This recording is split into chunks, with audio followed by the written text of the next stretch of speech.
ये कहानी second year high school के हिरागी साइची की है, जिसको गॉड ने एक रहस्यमयी दुनिया में टेलीपोर्ट कर दिया है, जो कि धरती पर भी मौजूद नहीं है। कहानी की शुरुआत में हिरागी साइची एक गुफा के अंदर फंस गया था। उस गुफा के अंदर कोई तो चीज बहुत तेजी से चमक रही थी। उसकी रोशनी इतनी तेज थी कि हिरागी को सामने कुछ दिखाई नहीं दे रहा था। तभी अचानक से वो रोशनी एक खूबसूरत लड़की पे तब्दील हो जाती है। हिरागी ये देखकर एकदम हैरान हो गया था। इतने में उस लड़की की भी आँख खुल गई थी। वो उठते ही हिरागी को गले लगा लेती है और हिरागी को उससे शादी करने को बोलती है। अचानक से एक खूबसूरत लड़की का प्रकट होना और उसका प्रपोज कर देना हिरागी को एक और झटका दे देता है। उसको याद आता है जब वो इस दुनिया में नहीं आया था, वो असल दुनिया में मोटा और बदसूरत लड़का था, जिसको हर कोई बुली किया करता था। पर उस दिन उसकी जिंदगी पूरी तरीके से बदल गई थी। जब सभी बच्चे छुट्टी के बाद अपने अपने घर जा रहे थे, तभी अचानक से ही क्लास में अनाउंसमेंट होती है और सभी बच्चों को क्लास में ही रुकने को बोल दिया जाता है। उस अनाउंसमेंट के पीछे जो भी था वो अपने आप को गॉड बता रहा था। वो बच्चों से बोलता है कि अब उनको इस धरती को छोड़कर किसी और दुनिया में ट्रांसफर कर दिया जाएगा,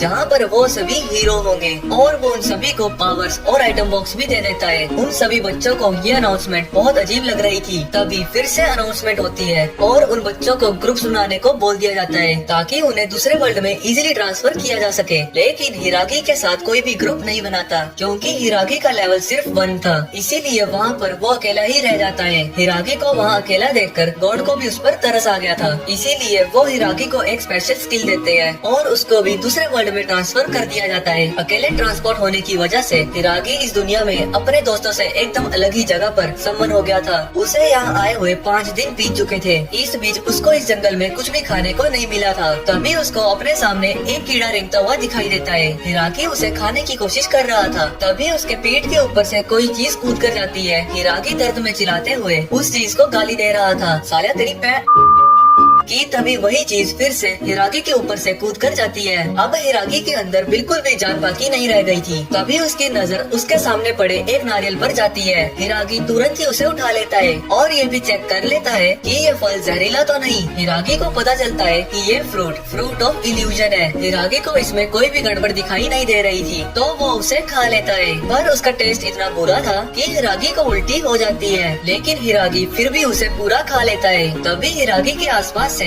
एक रोबोटिक आवाज आती है, जो बोलती है कि फ्रूट ऑफ एवोल्यूशन का असर होना शुरू हो गया है। पर हिरागी को अपने अंदर कोई भी चेंजेस दिखाई नहीं दे रहे थे। अब हिरागी अपने आसपास में कुछ खाने लायक चीजें ढूंढने लगता है। तभी झाड़ियों के अंदर उसे कुछ मंकीज दिखाई देते हैं। ये वही मंकी थे जो पहले हिरागी के ऊपर से कूद कर गए थे। हिरागी अपनी स्किल का यूज करके उन मंकीज का लेवल चेक करता है और वो ये देखकर हैरान था कि इन मंकीज का लेवल 120 है, जबकि खुद हिरागी का लेवल सिर्फ 1 ही है। और ये मंकीज कुछ तो बना रहे थे। उनके वहाँ से जाने के बाद हिरागी जाके चेक करता है, उसे वहाँ पर 9 फ्रूट ऑफ एवोल्यूशन मिलते हैं और साथ ही वहाँ पर हाईएस्ट रिकवरी पोशन भी रखे हुए थे, जो वो मंकीज बना रहे थे। हिरागी उन सभी को अपने आइटम बॉक्स में डाल लेता है। दूसरी तरफ हम हिरागी के क्लासमेट्स को देखते हैं, जो उसके लिए परेशान हो रहे थे, क्योंकि वो उन लोगों से बिछड़ गया था। अब हम वापस से हिरागी को देखते हैं, जिसको जंगल में एक मशरूम मिलता है, जिसकी इन्फॉर्मेशन उसके स्किल्स के पास भी नहीं थी। तो वो परेशान होकर आखिर में उसको खा ही लेता है, जिसके बाद उसकी हालत बहुत खराब हो गई थी। पर उस मशरूम को खाने से उसको पैरेलल रेजिस्टेंस स्किल भी मिल गई थी। अब हिरागी को ख्याल आता है कि अब जब वो इस दुनिया में मरने ही वाला है, तो उसको बाकी के बचे हुए फ्रूट ऑफ एवोल्यूशन को भी खा ही लेना चाहिए। हिरागी के पास 9 में से सिर्फ 2 ही नारियल बाकी रह गए थे और इन्हीं की वजह से वो अब तक इस दुनिया में सर्वाइव कर पा रहा था। लेकिन अब तक उसे पता नहीं चला था कि इन फ्रूट ऑफ एवोल्यूशन का क्या असर होने वाला था। अब हिरागी को लगने लगता है कि वो बात जरूर झूठ थी और यही सोचकर वो परेशान होने लगता है कि उसने फालतू में ही इतने नारियल खा लिए। तभी हिरागी को कई सारी स्किल्स मिलना शुरू हो जाती है और उसकी रैंक भी पहले से बढ़ गई थी। जब हिरागी अपनी खुशी मना ही रहा था, तभी अचानक से पीछे से एक बंदर हिरागी पर सरप्राइज अटैक कर देता है, जिससे उसके शरीर से खून निकलना भी शुरू हो गया था। अब हिरागी अपने जख्म को भरने के लिए वही हीलिंग पोशन पीता है और उस बंदर से गुस्से में पूछता है कि उसने उस पर सरप्राइज अटैक क्यों किया। वो बंदर उसका कोई भी जवाब नहीं देता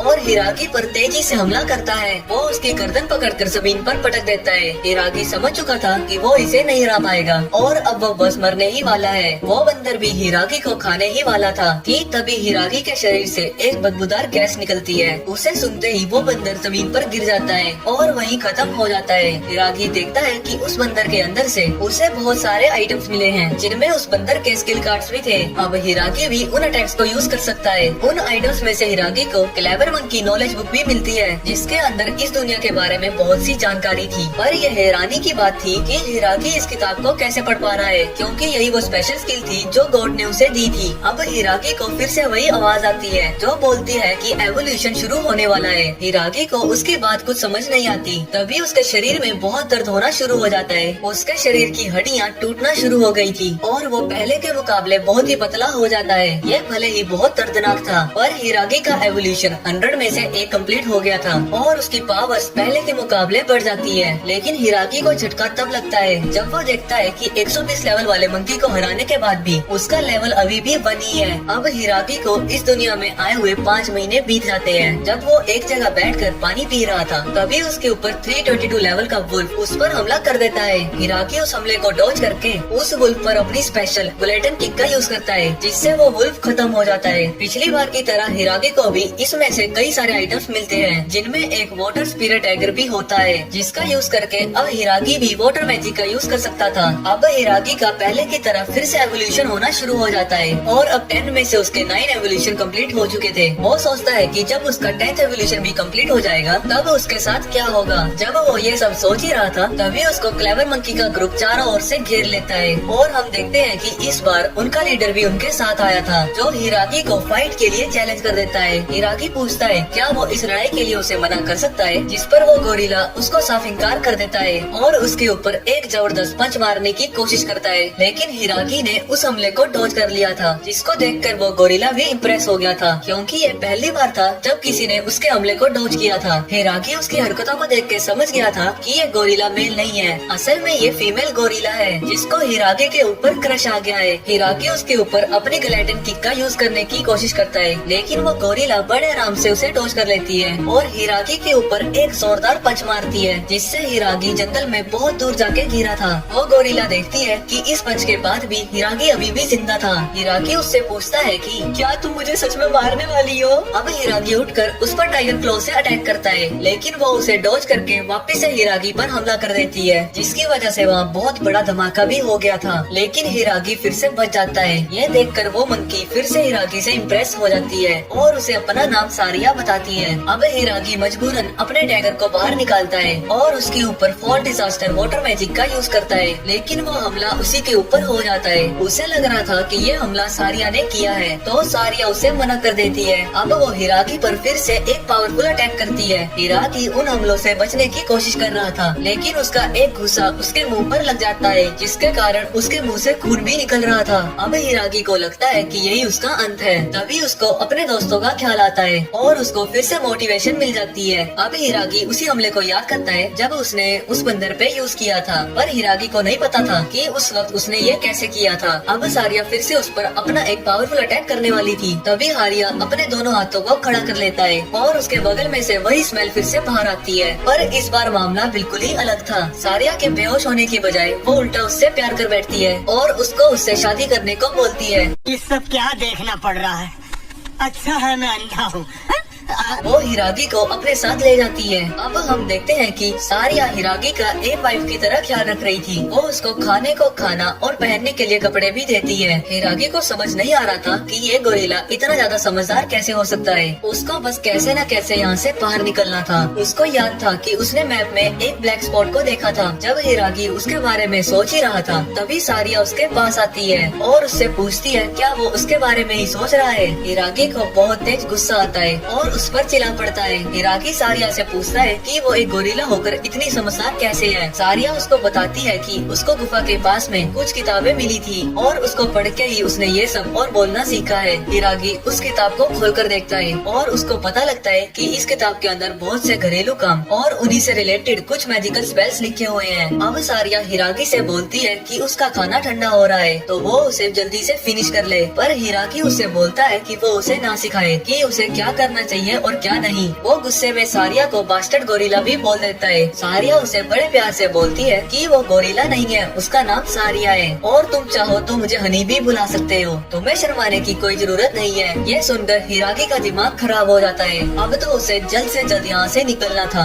अब हम देखते हैं कि सारिया रात के खाने के लिए हंट करने आई थी और हिरागी के पास ये अच्छा मौका था यहाँ से भाग निकलने का। पर जैसे ही वो थोड़े कदम आगे बढ़ता है, अचानक से उसके सामने एक विशालकाय मकड़ी आ गई थी। हिरागी उसे देखकर डर जाता है और चिल्ला पड़ता है। हिरागी की आवाज सुनकर सारिया तुरंत वहाँ आ जाती है और एक ही घुसे में उस मकड़ी को दूर फेंक देती है। अब वो हिरागी से पूछती है कि तुम ठीक तो हो ना। अब हिरागी को एहसास होता है कि इतनी बेइज्जती करने के बाद भी सारिया को उसकी परवाह है। अब हम जमीन के अंदर एक शैतान को देखते हैं जो अपनी इंसानियत को पूरी तरीके से खो चुका है। अब वो बस उम्मीद कर रहा है कि कोई आके उसे इस अंधेरे से बचा ले। अब हम देखते हैं कि हिरागी और सारिया एक साथ बैठकर खाना खा रहे थे। तभी सारिया हिरागी को बताती है कि आज उसको क्लेवर मंकी के साथ जंगल में द फ्रूट ऑफ एवोल्यूशन को ढूंढने जाना है। ये सुनते ही हिरागी जो कि खाना खा रहा था, वो खाना उसके मुंह से निकल आता है। तो सारिया उससे पूछती है कि क्या वो द फ्रूट ऑफ एवोल्यूशन के बारे में जानता है। हिरागी डर के मारे उसे मना कर देता है। वो उसे बताती है कि द फ्रूट ऑफ एवोल्यूशन बहुत ही ताकतवर फल है, जो भी उसे खाता है उसकी पावर्स पहले के मुकाबले बहुत ज्यादा बढ़ जाती है। लेकिन अगर कोई गलती से भी उसे 11 बार खा ले तो वो शख्स मर जाता है। और हिरागी तो खुद 10 खा चुका था। सारिया उसे बताती है कि वो 10 फ्रूट ऑफ एवोल्यूशन को खा चुकी है, लेकिन वो फिर भी उन्हें इकट्ठा कर रही थी ताकि वो उन्हें अपने होने वाले हस्बैंड को खिला सके। लेकिन बीच में ही उसके इकट्ठा किए हुए 10 फ्रूट ऑफ एवोल्यूशन को किसी ने चुरा लिया था। सारिया की गुस्सैल नजरों को देखने के बाद हिरागी उसको सब कुछ सच बता देता है। पर ये सुनकर सारिया को खुशी ही होती है और वो बोलती है कि अब उसको उससे शादी करना और भी जरूरी हो गया है। फिर वो हिरागी से पूछती है कि क्या वो उसे हेट करता है। हिरागी कहता है कि वो उसे हेट तो नहीं करता, पर और इतना सुनते ही सारिया बोलती है कि चलो अभी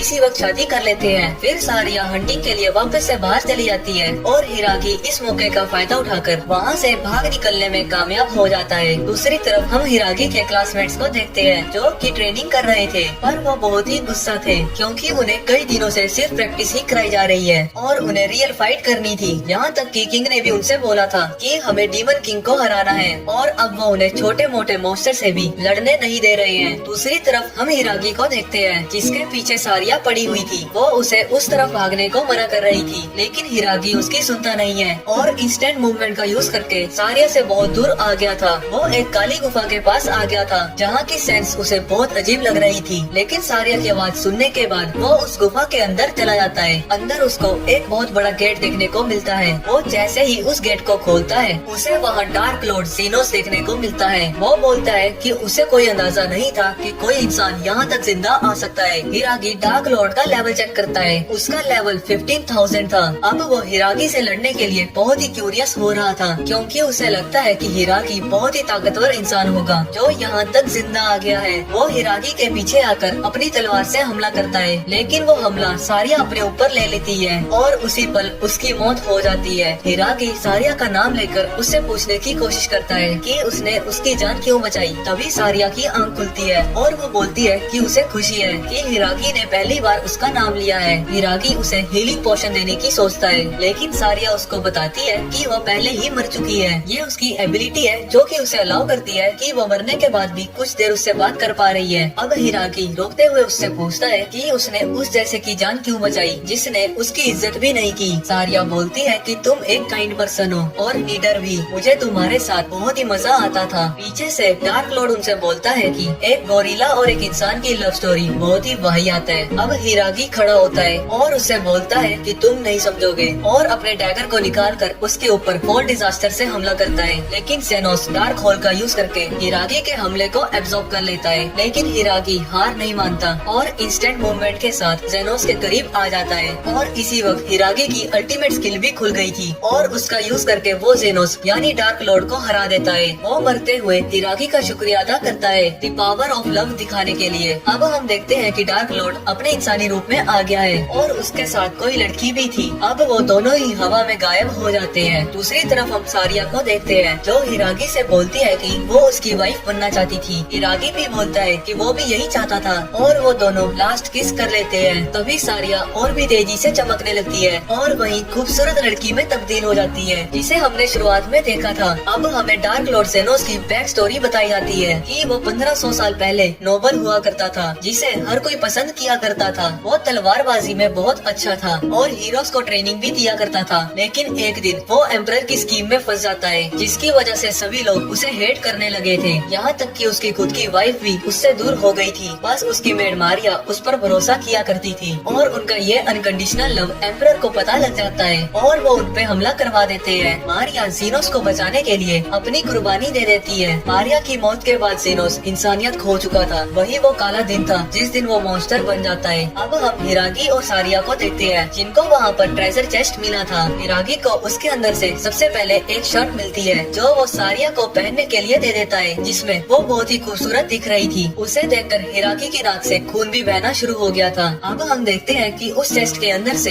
हिरागी को बहुत सारी स्किल्स मिल जाती है। अब वो डार्क मैजिक का भी यूज कर सकता था। अब हम देखते हैं कि हिरागी का फाइनल एवोल्यूशन भी शुरू हो गया है जिसके बाद अब वो एक यंग लड़के की तरह दिख रहा है। सारिया भी उसके खूबसूरत चेहरे को देखकर ब्लश कर रही थी। तभी आसमान से एक छोटी सी शिप नीचे गिरती है जो कि उन्हें बोलती है कि वो पहले इंसान है जिन्होंने इस डंजन को क्लियर किया है और इसीलिए वो उन्हें यहाँ पर उसका रिवॉर्ड देने आया था। वो हिरागी को कुछ सामान और सारिया को एक खूबसूरत ड्रेस और हिरागी को एक हेलमेट देता है जो किसी काम का नहीं है। फिर वो उन दोनों को जंगल के बाहर टेलीपोर्ट कर देता है क्योंकि वो दोनों भी यही चाहते थे और यहीं से उनकी एक नई जर्नी शुरू होती है। हिरागी और साइची शहर के एडवेंचर गिल्ड जा रहे थे ताकि वो इस वर्ल्ड का आईडी कार्ड बनवा सके और इसी बहाने शायद हिरागी की मुलाकात उसके दोस्तों से भी हो जाए। सफर में आगे बढ़ते हुए हिरागी के रास्ते में एक स्लाइम आ जाता है। नॉर्मली स्लाइम्स बहुत ही कमजोर होते हैं पर ये कुछ ज्यादा ही ताकतवर और तेज था। वो हिरागी के ऊपर हमला कर देता है लेकिन हिरागी अपनी नई स्किल का यूज करते हुए उसको बड़े आराम से हरा देता है। यहाँ तक कि उसका हमला इतना ताकतवर हो चुका था कि जमीन पर भी बहुत बड़ा क्रैक आ जाता है। हिरागी को उस लाइन्स में से कुछ स्किल्स और बूट्स मिलते हैं। वो बूट्स को सारिया को दे देता है और स्किल्स को खुद एब्जॉर्ब कर लेता है। इसके बाद हिरागी का लेवल फिर से बढ़ गया था। अब हिरागी को इस बात का डर सता रहा था अगर उसकी पावर्स ऐसे ही बढ़ती रही ऐसे तो वो एक दिन मॉन्स्टर ही बन जाएगा।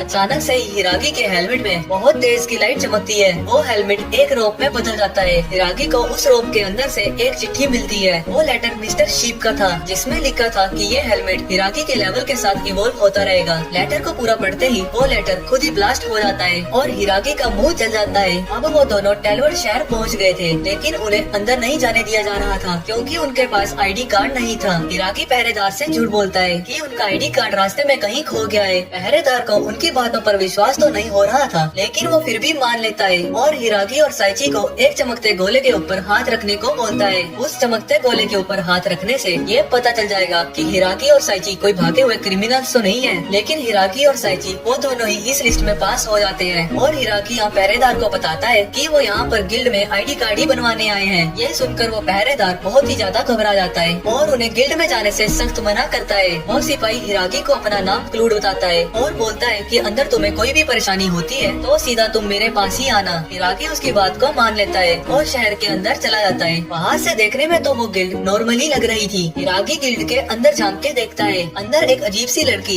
एक मोटे से आदमी को जिसने खुद लड़कियों के कपड़े पहने हुए थे उसे कोड़े से मार रही थी। अंदर का माहौल बहुत ही अजीब और भयानक सा था। हिरागी को यहाँ रजिस्ट्रेशन करवाना कुछ सही नहीं लग रहा था। वो वहाँ से जाने ही वाले थे कि तभी उनके पीछे गिल्ड मास्टर आ जाता है और उन्हें जबरदस्ती गिल्ड के अंदर ले जाता है और उन्हें भरने के लिए गिल्ड रजिस्ट्रेशन फॉर्म देता है। और यहाँ पे हमें पता चलता है जिस लड़की को हमने पहले देखा था वो असल में इस गिल्ड की रिसेप्शनिस्ट है और बेहद ही खूबसूरत है। इस लड़की का नाम एरिस है और वो उन्हें बताती है कि इस गिल्ड में रजिस्ट्रेशन करवाने के लिए उनके पास कोई रीजन होना चाहिए। तो हिरागी उससे बताता है कि वो इस वर्ल्ड में अपने दोस्तों को ढूंढ रहा है। तो एरिस उनसे कहती है कि इस गिल्ड में तुम्हारा ज्वाइन करना तुम्हारे लिए बहुत ही सही रहेगा क्योंकि दुनिया भर की सारी इन्फॉर्मेशन उनकी गिल्ड में ही आती है। अगर वो यहाँ रजिस्ट्रेशन करते हैं तो वो हिरागी के दोस्तों को ढूंढने में उनकी मदद कर सकते हैं। सारिया को भी ये गिल्ड बहुत ही पसंद आई थी तो हिरागी सारिया के लिए रजिस्ट्रेशन करने के लिए तैयार हो जाता है और जैसे ही वो अपना फॉर्म भरता है तभी तो अनजान लोग गिल्ड में आते हैं और उन्हें जैसे ही पता चलता है कि हिरागी इस गिल्ड में नया है वो हिरागी को उनके साथ चलने को कहते हैं। हिरागी भी कोई सवाल नहीं करता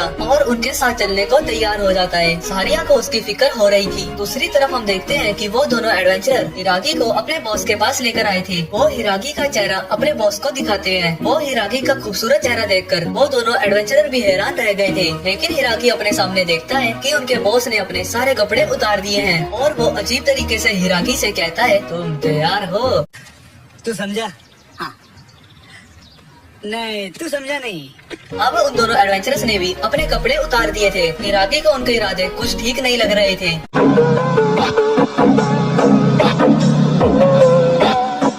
की हरकतें देखकर हिरागी घबरा जाता है और सामने वाली दीवार पे जंप मार के वहाँ से भाग जाता है और सीधा गिल्ड में आकर रुकता है। गिल्ड मास्टर और एरिस ये देखकर हैरान रह गए थे कि हिरागी मॉन्क्स ग्रुप से सही सलामत वापस आ गया है। हिरागी गुस्से में गिल्ड मास्टर से पूछता है कि वो उन तीनों का कुछ करते क्यों नहीं। गिल्ड मास्टर हंसते हुए बोलता है कि मुझे लगता है कि वो बस वही करते हैं जो कि वो अच्छे से कर सकते हैं, इसीलिए मैं उन्हें ये करने देता हूँ। अब एरिस उन्हें बताती है कि उनके कुछ छोटे मोटे टेस्ट होने वाले हैं जिससे कि वो ये तय करेंगे कि उन्हें किस लेवल के मिशन दिए जाएंगे और टेस्ट के दौरान उनकी सुरक्षा के लिए टेस्ट प्रोटेक्टर ऑटोरिया उनके साथ होगी। एटोरिया एक ए रैंक एडवेंचरर है और वो उन दोनों की टेस्ट प्रोटेक्टर नहीं बनना चाहती। हिरागी को भी इससे कोई फर्क नहीं पड़ता कि उसकी टेस्ट प्रोटेक्टर कौन बनने वाली है। ये सुनकर आटोरिया बहुत ही गुस्सा हो जाती है और हिरागी का कॉलर पकड़ लेती है। एरिस उन्हें शांत करने की कोशिश करती है। गिल्ड मास्टर आटोरिया को बताता है कि हिरागी मॉन्क ग्रुप से सही सलामत वापस आया है, तो उसको लगता है कि हिरागी आटोरिया की प्री डिस्पोजिशन को सर्वाइव कर लेगा। आटोरिया भी ये सुनकर शांत हो जाती है और उनकी टेस्ट प्रोटेक्टर बनने के लिए तैयार हो जाती है। रास्ते में आटोरिया उन्हें बताती है कि उनके 3 अलग अलग तरीके के टेस्ट होने वाले हैं। पहला उन्हें ऑर्फनेज के बच्चों को संभालना है, दूसरा उन्हें एक बिल्डिंग को तबाह करना है और तीसरा और आखिरी कि उन्हें किसी क्लाइंट के कुत्ते को वॉक पर लेकर जाना है। ऑर्फनेज के बच्चों को संभालने का काम सारिया ले लेती है। तो हिरागी और आटोरिया दूसरे टास्क को कंप्लीट करने जा रहे थे, तभी रास्ते में एक बच्चा खेलते खेलते गिर जाता है। आटोरिया उस बच्चे की मदद करती है, लेकिन जब वो उस बच्चे के जख्मों पर दवा लगा रही थी कि तभी पास में पड़ी कुछ लकड़ियाँ उनके ऊपर गिर जाती है। हिरागी ये देखकर बहुत डर जाता है कहीं उन दोनों को कुछ हो तो नहीं गया। पर हिरागी जब वहाँ जाकर चेक करता है तो वो देखता है कि आटोरिया ने अपनी डिफेंस स्किल से उस बच्चे की और अपनी जान बचा ली थी। अब वो दोनों उसी बिल्डिंग के पास आ जाते हैं जिसको हिरागी को डिस्ट्रॉय करना था। आटोरिया हिरागी को उस बिल्डिंग के पास जाने से मना कर रही थी क्योंकि वो बिल्डिंग इतनी कमजोर थी कि हिरागी के हाथ लगाने से ही वो पूरी बिल्डिंग हिरागी के ऊपर ही गिर जाती है। आटोरिया को यह देखकर बहुत बड़ा झटका लगता है। आटोरिया को लग रहा था कि ये सब उसके साथ रहने की वजह से हुआ है, क्योंकि आटोरिया के साथ जब भी कोई होता था उसके ऊपर हमेशा मुसीबतें आती थी और इसी कारण आटोरिया ने अपने बचपन में ही कई अपनों को खो दिया था। इसीलिए आटोरिया हमेशा अकेली रहा करती थी ताकि उसकी वजह से किसी और पे परेशानी न आए। लेकिन हिरागी को कुछ भी नहीं हुआ था। वो मलबे के अंदर से मुस्कुराते हुए बाहर निकलता है। ये देखकर आटोरिया को बहुत ज्यादा गुस्सा आता है और वो हिरागी को ही सुनाने लगती है कि अगर वो एडवेंचरर बनना चाहता है तो एक दिन उसकी लापरवाही की वजह से वो अपने दोस्तों को भी खो देगा। आटोरिया उससे बोलती है कि एक एडवेंचरर की ताकत उसका मैजिक या उसकी स्ट्रेंथ नहीं होती, उसे खतरे को महसूस करना आना चाहिए। अगर वो मर गया तो उसका मैजिक भी किसी काम का नहीं रहेगा। तभी आटोरिया को एहसास होता है कि वो कुछ ज्यादा ही स्ट्रिक्ट हो रही है, इसीलिए वो शांत हो जाती है। लेकिन हिरागी अभी भी उसे घूर रहा था। ये देखकर आटोरिया को शर्म आ जाती है और वो वहाँ से निकल के तीसरे मिशन की ओर भागने लगती है। हिरागी समझ गया था कि आटोरिया बहुत ही काइंड है, बस वो किसी को दिखाती नहीं है। दूसरी तरफ हम हिरागी के दोस्तों को देखते हैं जिनको 5 महीने से ट्रेनिंग ही करवाई जा रही है, क्योंकि उनका इंस्ट्रक्टर ये नहीं चाहता कि इनमें से कोई भी लड़ाई के दौरान डीमन किंग के हाथों मारा जाए। तो उसके हिसाब से अगर ये लोग किसी पीसफुल वर्ल्ड से आए हैं तो उन्हें यहाँ पर भी पीसफुल ही रहना चाहिए। दूसरी तरफ हम देखते हैं कि हिरागी का बस एक आखिरी टेस्ट ही बाकी रह गया है, जिसमें उसे एक कुत्ते को वॉक पर लेकर जाना है। पर वो कुत्ता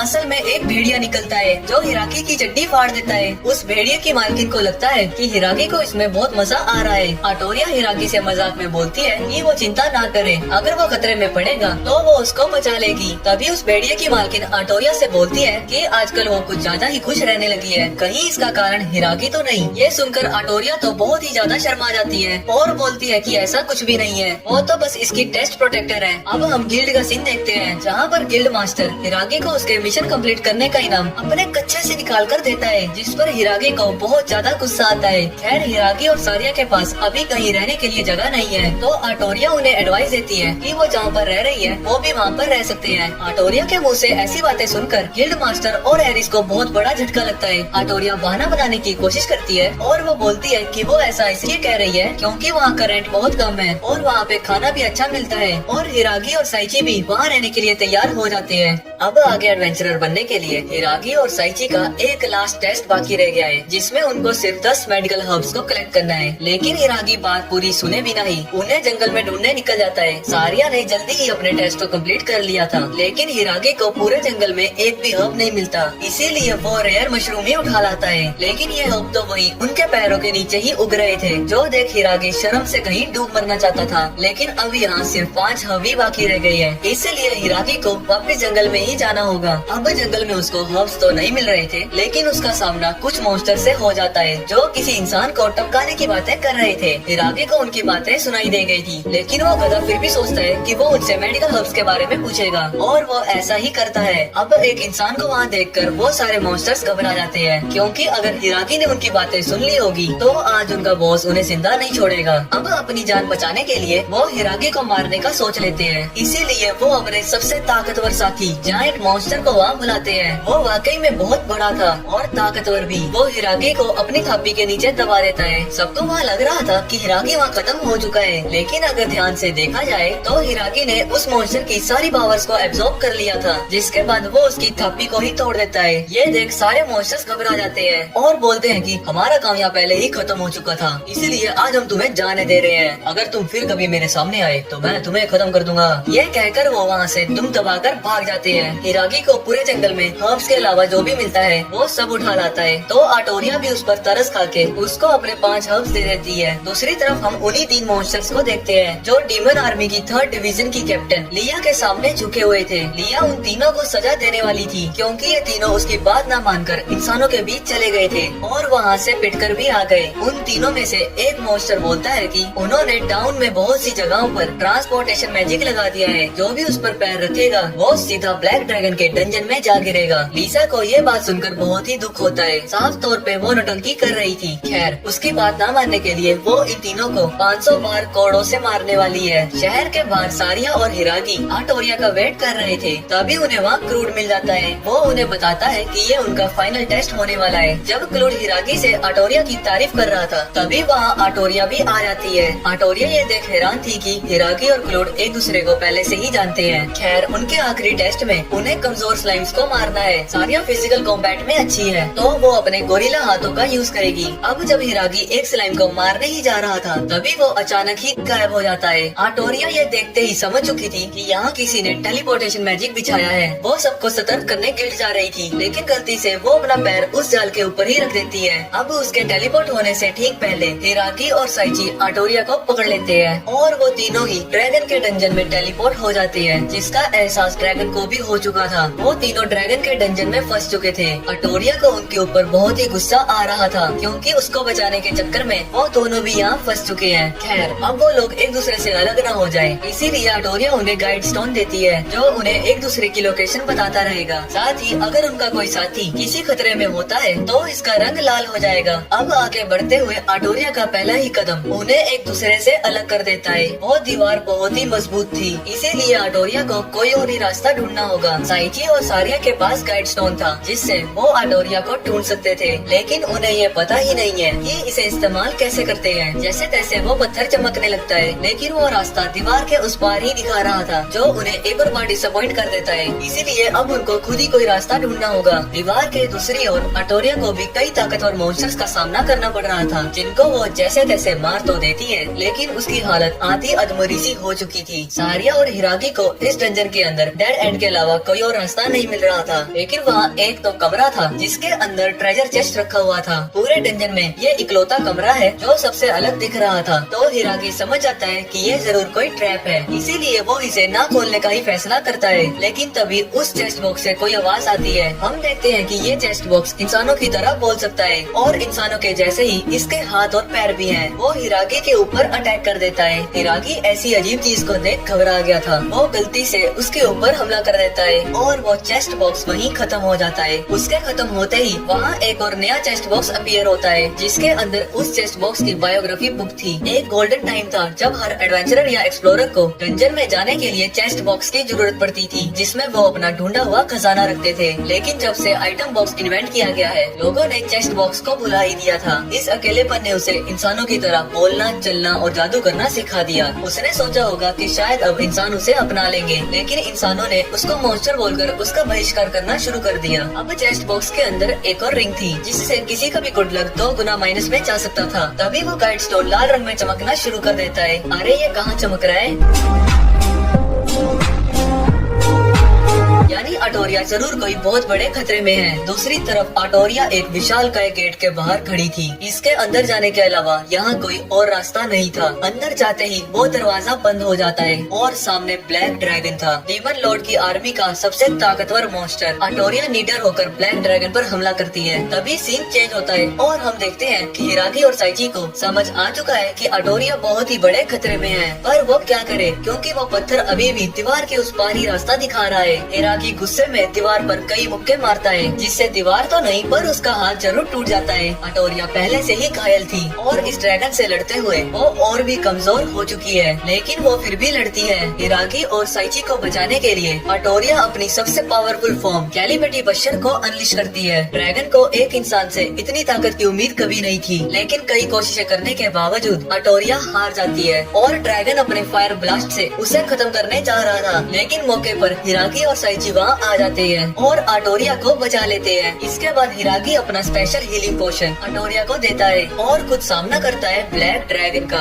इसके कुछ देर पहले हिरागी के एक और पंच से वो दीवार टूट गई थी, जिसके बाद वो इंस्टेंट मूवमेंट से यहाँ आ जाता है। अब प्रेजेंट में ड्रैगन उसके ऊपर फायर ब्लास्ट से हमला करता है, लेकिन इंस्टेंट मूवमेंट से हिरागी उसे डॉज कर लेता है और तेजी से ड्रैगन की ओर ही बढ़ रहा था, लेकिन ड्रैगन का सुप्रीम क्लो सीधा हिरागी को ही जा लगता है। उसने ब्लैक ड्रैगन को कुछ ज्यादा ही हल्के में ले लिया था। अपने अप्रेजर से उसे पता चलता है कि इस ड्रैगन का लेवल 5000 यानी जेनोस के 2 गुना था। वो बस ड्रैगन के हमले को सिर्फ डॉज ही कर सकता था, पर ड्रैगन के पास एक ऐसी भी पावर थी जिससे वो किसी की बॉडी को भी कंट्रोल कर सकता था। वो हिरागी को पकड़कर सीधा उसे दीवार में फेंक मारता है और अब तक हिरागी भी अपने घुटनों पर आ चुका था। अब इस लड़ाई का अंत समीप आते हुए ड्रैगन अपना सबसे ताकतवर हमला बॉटमलेस इन्फर्नो से हिरागी का नामो निशान मिटाने वाला था। तभी सारिया हिरागी को याद दिलाती है कि उसके पास एक मैजिक और बाकी है। हिरागी अपने डैगर को समन करता है और फॉल डिजास्टर से पूरी जगह को पानी से भर देता है, जिसमें वो खुद भी बह जाता है। इस हमले से ड्रैगन का हमला भी बेकार हो चुका था, पर ड्रैगन फिर से फायर ब्लास्ट से हमला करता है। हिरागी उसे डॉज करता है, पर फिर से ड्रैगन उसको फ्रीज कर देता है और सुप्रीम क्लॉ से इस कहानी का अंत करने जा रहा था। हिरागी अपने आप को मूव करने की पूरी कोशिश कर रहा था, तभी अचानक ही उसको 2 नई स्किल मिल जाती है। हिरागी ड्रैगन के मैजिक से छूटकर एक सीक्रेट स्किल से ड्रैगन को कई हिस्सों में काट देता है। इस लड़ाई का ये अंत ड्रैगन को पसंद नहीं आता। वो तो अपने मालिक के साथ यहाँ खुशी से रहना चाहता था। खैर, ब्लैक ड्रैगन का आखिर अंत हो चुका है। हिरागी का भी लेवल बढ़ चुका है। अब वो यहाँ से जिंदा वापस जा सकते हैं, लेकिन रास्ता किधर से है वो तो अब तक इन्हें मिला ही नहीं। हिरागी सारिया को शांत करता है। जरूर ड्रैगन से मिले आइटम्स में कुछ ऐसा होगा जिससे वो यहाँ से बाहर निकल सकते हैं। इनमें ड्रैगन का एक मोती था, जिसको खाने से फिजिकल स्ट्रेंथ और मैजिक इंक्रीज हो जाता है। इसको खाते ही हिरागी को स्पेस मैजिक नाम का एक और नई स्किल मिल जाती है, जिससे अब वो यहाँ से बाहर निकल सकते हैं। इन आइटम्स के बीच ब्लैक ड्रैगन की किताब भी थी। एक समय पर ब्लैक ड्रैगन इंसानों का रक्षक हुआ करता था, लेकिन उसकी पावर्स को देखते हुए इंसानों को ख्याल आया उसकी चमड़ी से हथियार बनाने का, जिसके बाद उन्होंने ब्लैक ड्रैगन का शिकार करना शुरू कर दिया। तब उसको डीमन लॉर्ड ने इंसानों से बचाया था, लेकिन हीरोज के हाथों डीमन लॉर्ड मारा जाता है और इसके बाद ड्रैगन को इस डंजन में सील कर दिया गया था। तभी हिरागी के सिर पर धमाका होता है और हमें मिस्टर शिप का लेटर मिलता है, जिसमें वो हिरागी को कांग्रेचुलेशंस कह रहे थे, क्योंकि वो अपनी इंसानियत खोने में एक कदम और आगे आ चुका है। साथ ही उसने ड्रैगन को भी डीमन लॉर्ड से मिलने नहीं दिया। इसी तरह मिस्टर शिप हिरागी को चिढ़ा रहे थे और वो बोलते हैं कि ऐसे ही मिशंस को पूरे करते रहो और मुझे यूँ परेशान मत करना, क्योंकि मित्र मैं वेकेशंस पर जा रहा हूँ। इसके बाद वो तीनों स्पेस मैजिक से वापस अपने टाउन में आ जाते हैं। हिरागी ने आटोरिया को अपनी गोद में उठा रखा था, जो देख वो शर्मा जाती है। वो हिरागी को उसे उतारने को बोलती है। सारिया उन्हें समझाती है कि वो अभी पूरी तरह ठीक नहीं हुई है, पर आटोरिया के हिसाब से समझना तो उनको चाहिए, क्योंकि आटोरिया का बैड लक -2 लाख से भी ज्यादा है, जिससे उसके करीब रहने वालों को हमेशा खतरों का सामना करना पड़ेगा। इस अनलक का कोई तोड़ भी नहीं है, इसीलिए जो भी उसके साथ होगा उसे उसकी बुरी किस्मत के साथ ही जीना होगा। इसके बाद वो तीनों वापस गिल्ड जाते हैं, जहाँ उन्हें पता चलता है कि गिल्ड मास्टर और एरिस जब से वो लोग गायब हुए थे तब से वो लोग उनके लिए बहुत ही परेशान हो रहे थे, और अब उन्हें खुशी है कि आखिर वो लोग वापस आ चुके हैं। आटोरिया को कुछ समझ नहीं आता कि उस जैसी कैलिमिटी के लिए कोई ऐसे परेशान क्यों होगा। हिरागी उसे समझाता है कि जैसा वो सोचती है वैसा कुछ भी नहीं है, उन्हें उसकी बदकिस्मती से कोई फर्क नहीं पड़ता। वो आटोरिया की परवाह करते हैं। आटोरिया ये सब सुनकर इमोशनल हो जाती है और रोते हुए वहाँ से भाग जाती है। हिरागी को समझा नहीं था कि वो ऐसे क्यों चली गई, कहीं उसने कोई कुछ गलत तो नहीं बोल दिया। हिरागी भी आटोरिया को ढूंढने निकल जाता है। अब एक बार फिर हम वापस से उन इमोशंस को देखते हैं जिनको लिया बताती है कि ब्लैक ड्रैगन मारा जा चुका है। ये उनके लिए बहुत बड़ी बात थी, क्योंकि ब्लैक ड्रैगन डीमन आर्मी में सबसे ताकतवर ताकतवर ही नहीं, वो डीमन लॉर्ड से भी ताकतवर था, और जिसने ब्लैक ड्रैगन को मारा है वो जरूर मॉन्स्टर्स के खिलाफ ही होगा। दूसरी तरफ हिरागी पूरे टाउन में अटोरिया को ढूंढ रहा था। उसके पास अभी भी अटोरिया का दिया हुआ वो गाइड स्टोन था, जिससे वो उसकी लोकेशन का पता लगा सकता है। अब वो अटोरिया को ढूंढते ढूंढते वो अटोरिया की दोस्त एड्रीना से टकरा जाता है। हिरागी उससे अटोरिया के बारे में पूछता है, लेकिन ये बात उसे खुद हिरागी से पता चली थी। वैसे एड्रीना अटोरिया के प्रॉब्लम्स के बारे में जानती थी, इसीलिए वो चाहती थी कि हिरागी उसका ख्याल रखे, पर ये बोलने की कोई जरूरत नहीं थी, क्योंकि हिरागी के लिए अटोरिया बहुत ही खास है। आखिर में वो गाइड स्टोन से वहाँ पहुँच ही जाता है जहाँ पे अटोरिया थी। ये वही जगह थी जहाँ पे हिरागी का पहला टेस्ट हुआ था। वहाँ अटोरिया उदास और सहमी हुई बैठी थी। वो इस बात को समझ नहीं पा रही थी कि आखिर उसके अंदर ऐसा क्या है जो लोग उसको पसंद करेंगे, जबकि वो बस दूसरों के लिए बस परेशानी ही खड़ी करती है। हिरागी अब समझ चुका था कि अटोरिया अभी भी बहुत उदास है, इसीलिए वो पीछे से उसको गले लगा लेता है और बोलता है कि वो हमेशा ही उसके साथ है। उसके दुखी वक्त में वो हमेशा उसके साथ है, उसके अकेलेपन में वो हमेशा उसके पास रहेगा। वो बस उसके चेहरे पर एक मुस्कुराहट देखना चाहता है। अटोरिया को ये सब सुन बहुत ही अच्छा फील हो रहा था, लेकिन हिरागी को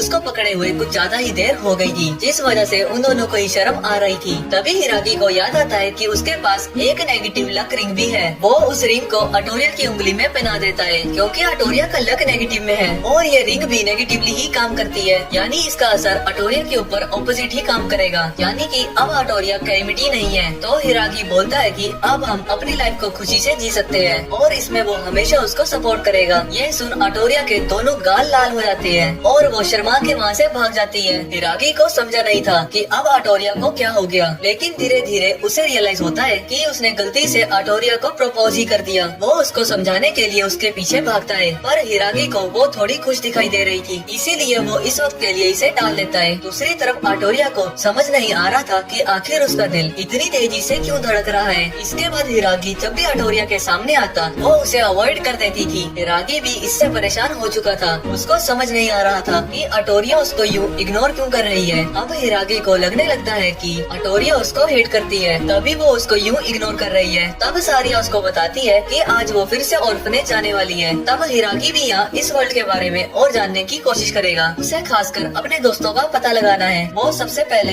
इन्फॉर्मेशन इकट्ठा करने गिल्ड में जाता है, लेकिन वहाँ वो दोनों हिरागी के सामने अपने प्रोडक्ट्स का प्रमोशन करने लगते हैं। लेकिन हिरागी जानना चाहता था कि इन कुछ दिनों में कोई खास इवेंट किसी शहर में हुआ था। गिल्ड मास्टर को याद आता है कुछ वक्त पहले ही कुछ हीरोज को दूसरे वर्ल्ड से यहाँ समन किया गया है डीमन किंग को मारने के लिए। हिरागी इसके बारे में ही जानना चाहता था, लेकिन वो हैरान भी था कि डीमन किंग से उसके दोस्तों का सामना होने वाला है। गिल्ड मास्टर बोलते हैं कि अगर वो इसके बारे में और जानना चाहता है तो उसे और इन्फॉर्मेशन रॉयल लाइब्रेरी में मिलेगी, जिसका मैप वो अपने कच्चे से निकाल कर देता है। अरे यार ये कैसा नमूना है। दूसरी तरफ हम किंग को देखते हैं जो हमारे हीरोज के दोस्तों पर ही नजरें रख रहा था। अब तक हीरोज डीमन लॉर्ड से लड़ने के लिए तैयार नहीं हुए थे, इस वजह से वो बहुत ही टेंशन में था कि अगर डीमन लॉर्ड जाग गया तो तब उन्हें कौन बचाएगा। जादूगर बोलता है कि समन किए गए हीरोज डीमन से लड़ना चाहते हैं, लेकिन जाकी उन्हें लड़ने नहीं दे रहा है। तो जादूगर बोलता है कि हमें सारे हीरोज को बार्बेट और मैजिक एकेडमी में भेज देना चाहिए। वो ए रैंक एडवेंचरर्स की एकेडमी है, वहाँ पर ये लोग अच्छे से ट्रेन हो जाएंगे। और वैसे भी सारे समन किए गए हीरोज आखिर बच्चे ही हैं, तो उन्हें फुसलाना भी आसान है। लेकिन किंग को शक था कि वो उनकी बात नहीं मानेंगे। तो जादूगर किंग को एक जादुई ब्रेसलेट दिखाता है। तभी सीन शिफ्ट होता है और हम हिरागी को देखते हैं जो रॉयल एकेडमी में डीमन लॉर्ड के बारे में पढ़ रहा था।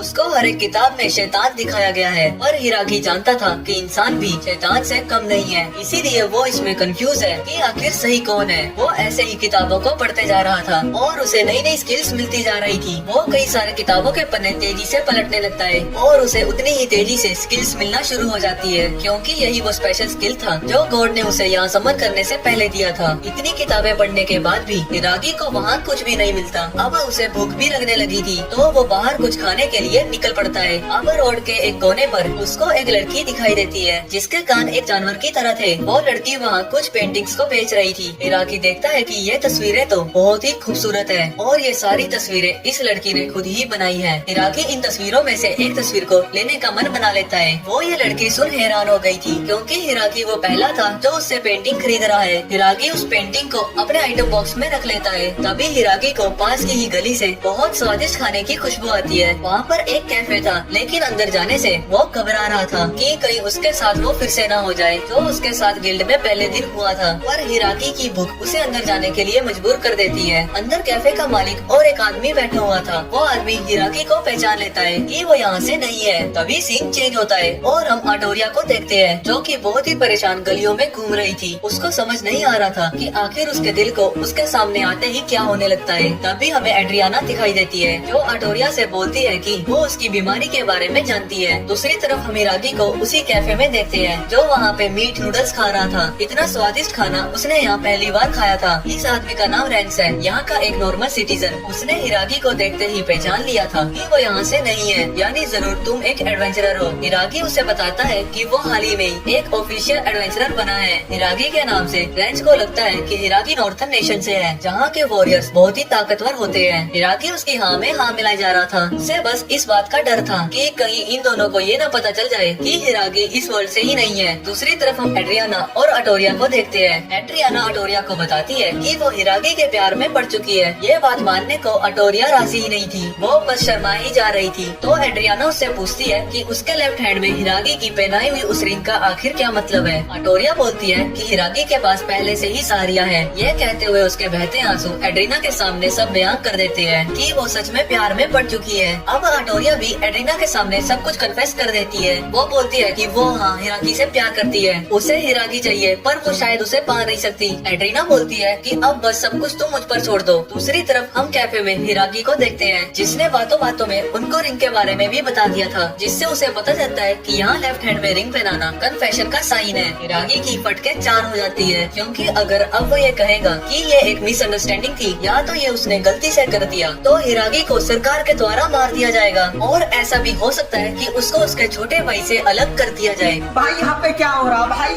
ये कहाँ फंस गया भाई मैं। हिराकी के चेहरे पर ये डर देखकर वो दोनों समझ आते हैं कि हिराकी के दिल में कोई और लड़की है। रेंज कहता है कि उसे दोनों से प्यार करना चाहिए, जो सुन हिराकी को शर्म आ जाती है। तब कैफे का ओनर हिराकी को सलाह देता है कि उसे सब कुछ साफ साफ बता देना चाहिए, उसे अपनी गलती के लिए अपोलोजाइज करना चाहिए और अपने प्यार को भी इसके बारे में बता देना चाहिए। हिराकी उसकी बात को समझ रहा था और इस सलाह के लिए वो उसे शुक्रिया अदा कहकर वहाँ से चला जाता है। इसके बाद कैफे का ओनर रेंज से बोलता है कि उसे हमारे बारे में किसी से बात नहीं करनी चाहिए। रेंज बोलता है कि परेशानी की कोई बात नहीं है, वैसे भी यहाँ की सबसे स्ट्रॉन्गेस्ट वॉरियर उसे यहाँ पिक करने आ रही है। दूसरी तरफ हिराकी सारिया को लेने ऑर्फनेज जा रहा था। रास्ते में वो ये भी सोच रहा था कि आगे अब उसे क्या करना है। अब सारिया को बुलाने से पहले हिराकी अटोरिया को कैसे समझाना है उसकी तैयारी करने लगता है कि तभी सामने से अटोरिया वहाँ आने लगती है। ये हिराकी के पास सब क्लियर करने का अच्छा मौका था, लेकिन इससे पहले कि हिराकी कुछ कह पाता, अटोरिया उसे जोर से किस कर लेती है। वो बोलती है कि वो जानती है कि हिराकी ने उसे रिंग उस फीलिंग से नहीं पहनाई थी, बट स्टिल वो उससे प्यार करती है। वो जानती है कि उसके पास सारिया है, लेकिन वो फिर भी चाहती है कि हिराकी उसको भी प्यार करे। हिराकी एक को चुन नहीं सकता था और अटोरिया को वो मना नहीं कर पा रहा था। हिराकी उससे कन्फेस करने वाला था कि तभी ऑर्फनेज के अंदर से सारिया बाहर निकलती है। सारिया को देख हिराकी का मूड बदल जाता है। अब वो उसको समझाने लगता है, लेकिन सारिया उसे बोलती है कि उसे ये प्रपोजल एक्सेप्ट कर लेना चाहिए। वैसे हिराकी के सिवाय उसका कोई भी नहीं है, पर उसका हिराकी पर कोई हक भी नहीं है। और वैसे भी सारिया अटोरिया को भी पसंद करती है, इससे वो तीनों एक फैमिली बन जाएंगे। अब सारिया की बात मानकर हिराकी अटोरिया को प्रपोज कर देता है। अटोरिया बोलती है कि अब वो उसको उसके निकनेम आर से बुलाएगा। इस नाम से उसको बस वही लोग बुला सकते हैं जो उसके करीब होते हैं। इसके बाद वो दोनों किस कर लेते हैं और पता नहीं कहां से ये सारे लोग उन्हें कांग्रेचुलेशन करने यहाँ आ जाते हैं और इस तरह इनकी हैप्पी फैमिली बन जाती है।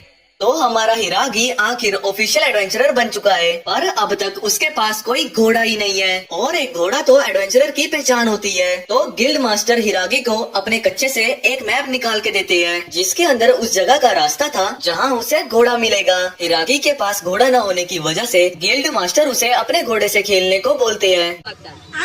जिसके बाद हिराकी को घोड़े की तलाश में अकेले ही जाना पड़ता है, क्योंकि सारिया वापस ऑर्फनेज गई हुई है और अटोरिया कुछ क्वेस्ट को कंप्लीट करने, वरना घर में खाना कहां से आएगा। अब घोड़ों के अस्तबल में पहुंचने के बाद हिराकी को वहां सबसे पहले रॉयल कप के बारे में पता चलता है, जो कि घोड़ों की रेस है। इसमें एडवेंचरर मैजिक और वेपन का भी यूज करते हैं और इसी के बिहाफ पर वो हिराकी को तेज घोड़े दिखाता है। उनमें से तो एक घोड़ा ऐसा था जो उसके छूने पर से ही वही खत्म हो गया था। ये घोड़े बाकी घोड़ों के मुकाबले भागने भागने में बहुत ही तेज होते हैं, लेकिन ये दिमाग के बड़े ही बेवकूफ होते हैं। कभी कभी तो ये सांस लेना भी भूल जाते हैं और उसी से मारे जाते हैं। वैसे माली के पास एक घोड़ा और बाकी था। जो घोड़ा कम हिरागी को गधा ज्यादा लग रहा था, लेकिन ये बहुत ही ताकतवर था। पर ये जंगली होने की वजह से किसी को अपने पास आने नहीं देता। तभी अचानक से वो घोड़ा अपने मालिक को ही मारने लगता है।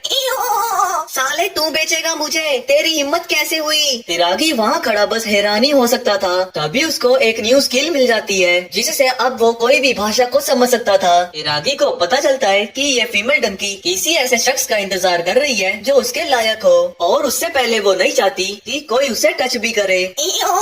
साले टच भी करता है। खैर वो डोंकी भी समझ चुकी थी कि हिरागी उसकी भाषा को समझ पा रहा है। वो हिरागी को अंदर बुलाती है और उसके ऊपर एक घातक हमला कर देती है, लेकिन हिरागी उसकी टांगों को ही पकड़ लेता है और उसे अपने ऊपर उठा देता है, जिसके बाद वो डोंकी भी अपनी हार मान लेती है। वो समझ चुकी थी कि हिरागी कोई आम इंसान नहीं है, इसीलिए वो चाहती थी कि हिरागी उसका मास्टर बन जाए। हिरागी भी उसकी बात को मान लेता है। इसके बाद वो अपना नाम लुलुना हिरागी को बताती है। अब हिरागी उसको खरीदना चाहता था, लेकिन अब तक अस्तबल के मालिक को ठीक से होश नहीं आया था। वो हिरागी को बच्चा समझकर उसे स्कूल जाने को कहता है। ये सुनकर लुलुना उसके मुंह पर जोर की लात मार देती है। इसके बाद वो दोनों वहाँ से बाहर आ जाते हैं और थोड़ी बहुत पेट पूजा करके आगे बढ़ने लगते हैं। तभी हिरागी की नजर उसी एनिमल ईयर वाली लड़की पर जाती है, जिसको कोई लड़का वहाँ पर परेशान कर रहा था। पर हमें पता चलता है कि ये तो उसी लड़की का भाई है, जो उसे पेंटिंग कंपटीशन में हिस्सा लेने को कन्विंस कर रहा था। इस लड़के का नाम मे है, जो अपनी बहन माई की तरह एक पेंटर है, लेकिन उसकी बनाई पेंटिंग ज्यादा कुछ खास नहीं थी। खैर ये पेंटिंग कंपटीशन रॉयल कप के 1 महीने बाद ही होने वाला है, और मेरे को पता चलता है कि हिरागी ने उसकी बहन की पेंटिंग्स को पहले भी पसंद किया था। तो वो हिरागी को उसे समझाने को कहता है। तो माई को मोटिवेट करने के लिए हिरागी लुलुना के साथ रॉयल कप में हिस्सा लेने का फैसला करता है, जिसका 5th प्राइज तांबुली नाम की एक रेयर मछली थी। अब खाने का नाम सुनकर लुलुना भी एक्साइटेड हो जाती है, और वो रेस का दिन भी बहुत ही जल्दी आ जाता है। यहाँ अटोरिया और सारिया भी इन्हें यहाँ चीयर अप करने आई थी, लेकिन ये रेस इतनी आसान नहीं होने वाली, क्योंकि इस बार के कैंडिडेट्स बहुत ही जोश में लग रहे हैं। क्योंकि वेलकरी लोरना बताती है कि इस रेस का 2nd प्राइज वलकरी लीडर की हॉट पिक्स है, और 1st प्राइज में आपको सारी वलकरी के साथ एक पूरा दिन बिताने को मिलेगा, जो कि ये प्राइस फुल लुलुना और हिरागी को बहुत ही घटिया लगता है। इसीलिए वो अपनी तांबुली पर ही फोकस करेंगे, लेकिन ये प्राइस पूल पूरे स्टेडियम में एक नई जान भर देता है। यहाँ मे और माई भी उन्हें यहाँ सपोर्ट करने आए थे।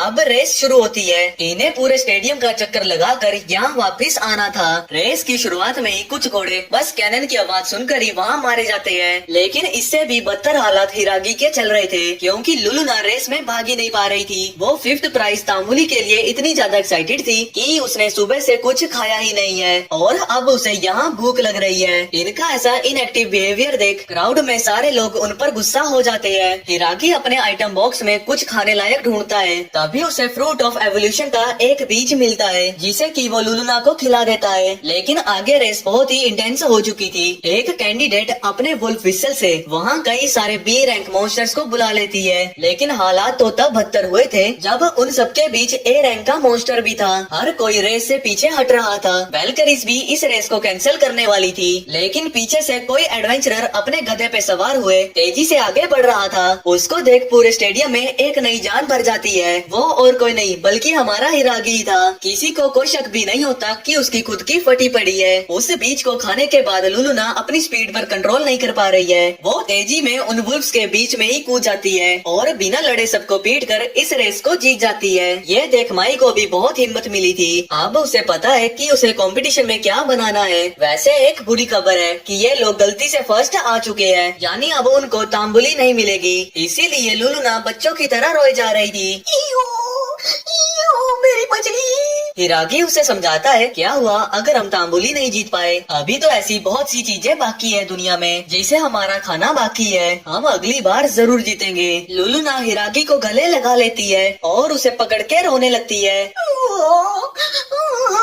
मास्टर तुसी मछली खिलाओगे ना? तभी हम देखते हैं कि लुलुना का अपीयरेंस चेंज हो रहा है और वो सुंदर सी बिना कपड़ों की लड़की में तब्दील हो जाती है। आटोरिया ने हिरागी को उसके साथ देख लिया था और वो गलत समझ लेती है, लेकिन हिरागी समझाता है कि ये शायद फ्रूट ऑफ एवोल्यूशन की वजह से हुआ है। आटोरिया ऐसी फालतू बातें सुनकर कन्विंस नहीं होती तो सारिया बताती है कि वो भी पहले मॉन्स्टर ही थी, लेकिन फ्रूट ऑफ एवोल्यूशन खाने के बाद उसके पास भी अब एक ह्यूमन फॉर्म है। आटोरिया को ये देख चक्कर आ रहे थे। वो लुलुना को अपने साथ ले जाती है और 20 मिनट बाद उसके प्रेजेंस को पूरी तरह से चेंज कर देती है। अब जब वो अपनी खुशी मना ही रहे थे तभी दो वेलकरीज वहाँ आती है और हिरागी को अरेस्ट कर लेती है। ना उसे पता है कि उसे अरेस्ट क्यों किया जा रहा है और ना वो लोग बताते हैं। हिरागी बस ये कहता रह जाता है कि वो बेकसूर है। दूसरी तरफ डीमन किंगडम में सभी डीमन जनरल्स की मीटिंग चल रही थी। यहाँ आज एक जरूरी बात पर चर्चा होने वाली है। आज डीमन लॉर्ड की बेटी लुटिया, उन्हें लगता है कि अब हमें ये सालों से चली आ रही डीमंस और ह्यूमंस की लड़ाई को भुलाकर हमें समझौता कर लेना चाहिए। ये बात हैरान कर देने वाली थी कि ये बात वो कह रही है जिसके पिता को इंसानों ने कई सालों पहले सील कर दिया था। लुटिया को पता चला है कि विनवर किंगडम के राजा डीमंस के साथ समझौता करना चाहते थे। तभी लिया डिस्कशन के बीच खड़ी होती है और सबको बताती है कि ब्लैक ड्रैगन को भी एक इंसान ने ही हराया था जो कि विनवर किंगडम से ही है। लिया को ये बात ब्लैक ड्रैगन की आत्मा से पता चली थी। लुटिया उन्हें समझाती है कि अगर हमें धरती पर शांति से रहना है तो हमें इंसानों के साथ ही जीना होगा, लेकिन इसके लिए लुटिया का असिस्टेंट तैयार नहीं था। वो सबको वो भविष्यवाणी याद दिलाता है जिसके मुताबिक अगर डीमन इंसानों के साथ रहे तो डीमंस का अस्तित्व पूरी तरह से खत्म हो जाएगा। वो बोलते बोलते अपनी हद भूल जाता है। तभी एक डीमन जनरल उसे अपनी औकात में रहने को बोलता है और बोलता है कि यहाँ वही होगा जो मिस लुटिया चाहेगी, भले ही उन्हें अपना अस्तित्व ही खोना पड़ जाए या किसी के अस्तित्व को ही मिटाना पड़ जाए। दूसरी तरफ हम हिरागी को देखते हैं जिसे विनबर किंगडम ले जाया जा रहा है। वेलकरीज उसे याद दिलाती है कि वो रॉयल कप में फर्स्ट प्राइज जीता था जिसमें उसे पूरा एक दिन वेलकरी के साथ बिताने को मिलेगा और उन्होंने हिरागी को बेड़ियां इसीलिए पहनाई है ताकि शहर वालों को लगे कि वेलकरीज बहुत ही मेहनत करती है चोरों को पकड़ने में। अब वो हिरागी की बेड़ियों को खोल देती है और उसे कैसल का ट्रेनिंग ग्राउंड दिखाती है जो पूरी तरह से एक बैरियर से कवर किया गया था जिस पर कोई भी अपने पूरे पोटेंशियल पर ट्रेनिंग कर सकता है, लेकिन लुइस किसी को भी अपने पोटेंशियल तक पहुंचने नहीं देती। वेलकरी की लीडर लुइस यहाँ उससे सभी डरते हैं क्योंकि वो पूरे किंगडम में सबसे ताकतवर योद्धा है। हिरागी देखता है कि लुइस का हमला इतना तेज है कि वो सभी वेलकरीज को एक ही हमले में हरा देती है। इसके बाद वो अचानक से हिरागी से भी लड़ना चाहती थी। उसका लड़ने का तरीका देखने के बाद हिरागी पहले ही डर चुका था, लेकिन वो जबरदस्ती उसके हाथों में तलवार पकड़ा देती है। लुइस के किए हमले हिरागी अपनी सिक्स्थ सेंस से भी नहीं देख पा रहा था। हमें पता चलता है कि लुइस के पास कोई मैजिक या स्पेशल एबिलिटी नहीं है, लेकिन वो हमेशा से ही एक ताकतवर तलवारबाज रही है। तभी हिरागी को 3 न्यू स्किल और मिलती है जो कि है माइंड आई, रिफ्लेक्सिस और वर्ल्ड आई। अब हिरागी लुइस के मूव्स को तो देख ही पा रहा था, साथ ही में उसकी बॉडी अपने आप ही काम कर रही थी। हिरागी लुइस की तलवार गिराकर अपनी तलवार उसकी गर्दन पर रख देता है जिसे देखकर वहाँ सबका मुंह खुला का खुला रह जाता है। हिरागी को खुद यकीन नहीं हो रहा था। लुइस हिरागी के सामने झुक जाती है और पूछती है कि क्या वो उसे मास्टर बुला सकती है क्योंकि हिरागी ने लुइस की जान बचाई है। असल में लुइस अपनी स्वॉर्ड टेक्निक की वजह से बचपन से ही बहुत ताकतवर थी, इसीलिए कोई भी उसकी बराबर का नहीं था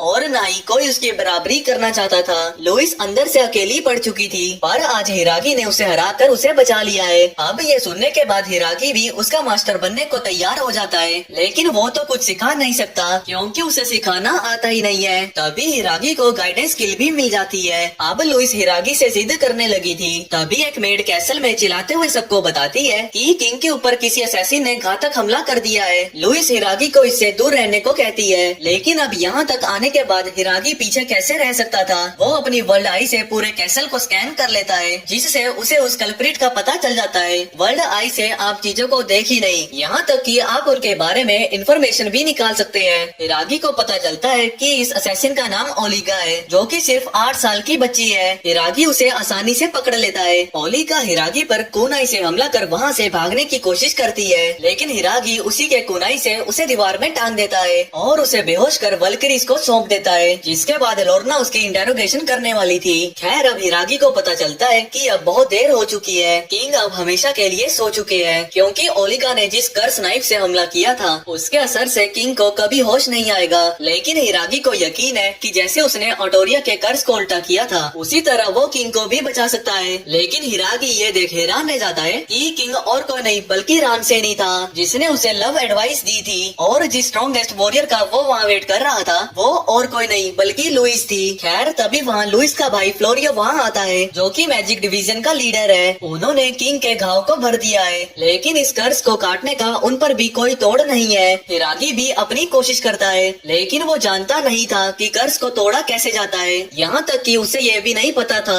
आखिर कर्ज दिखने में होता कैसा है। तभी हिरागी को मैजिक क्रिएशन नाम की एक और स्किल मिलती है और सरप्राइजिंगली वो कर्ज टूट जाता है, जिससे किंग को भी होश आ जाता है। किंग भी हिरागी को यहाँ देख हैरान रह गए थे। फ्लोरियो किंग को बताता है कि वो हिरागी ही है जिसने उन्हें बचाया है। अब किंग हिरागी को कोई इनाम देना चाहते थे, पर हिरागी को कुछ नहीं चाहिए था। वो जिद करने लगते हैं तो हिरागी कुछ मांग ही लेता है। दूसरी तरफ काइजर किंगडम में किंग ने सारे हीरोज को बारबाडोर एकेडमी में टेलीपोर्ट करवा दिया था और अब तक कुछ हीरो समझ भी चुके थे कि किंग का मकसद उनके बताए मकसद से बहुत अलग है। दूसरी तरफ किंग और हिरागी एक साथ बात ले रहे थे। हिरागी ने किंग से मांगा था कि वो लुइस और बाकी सारी वेल्करीज के साथ यहाँ अकेले में ट्रेनिंग करना चाहता है।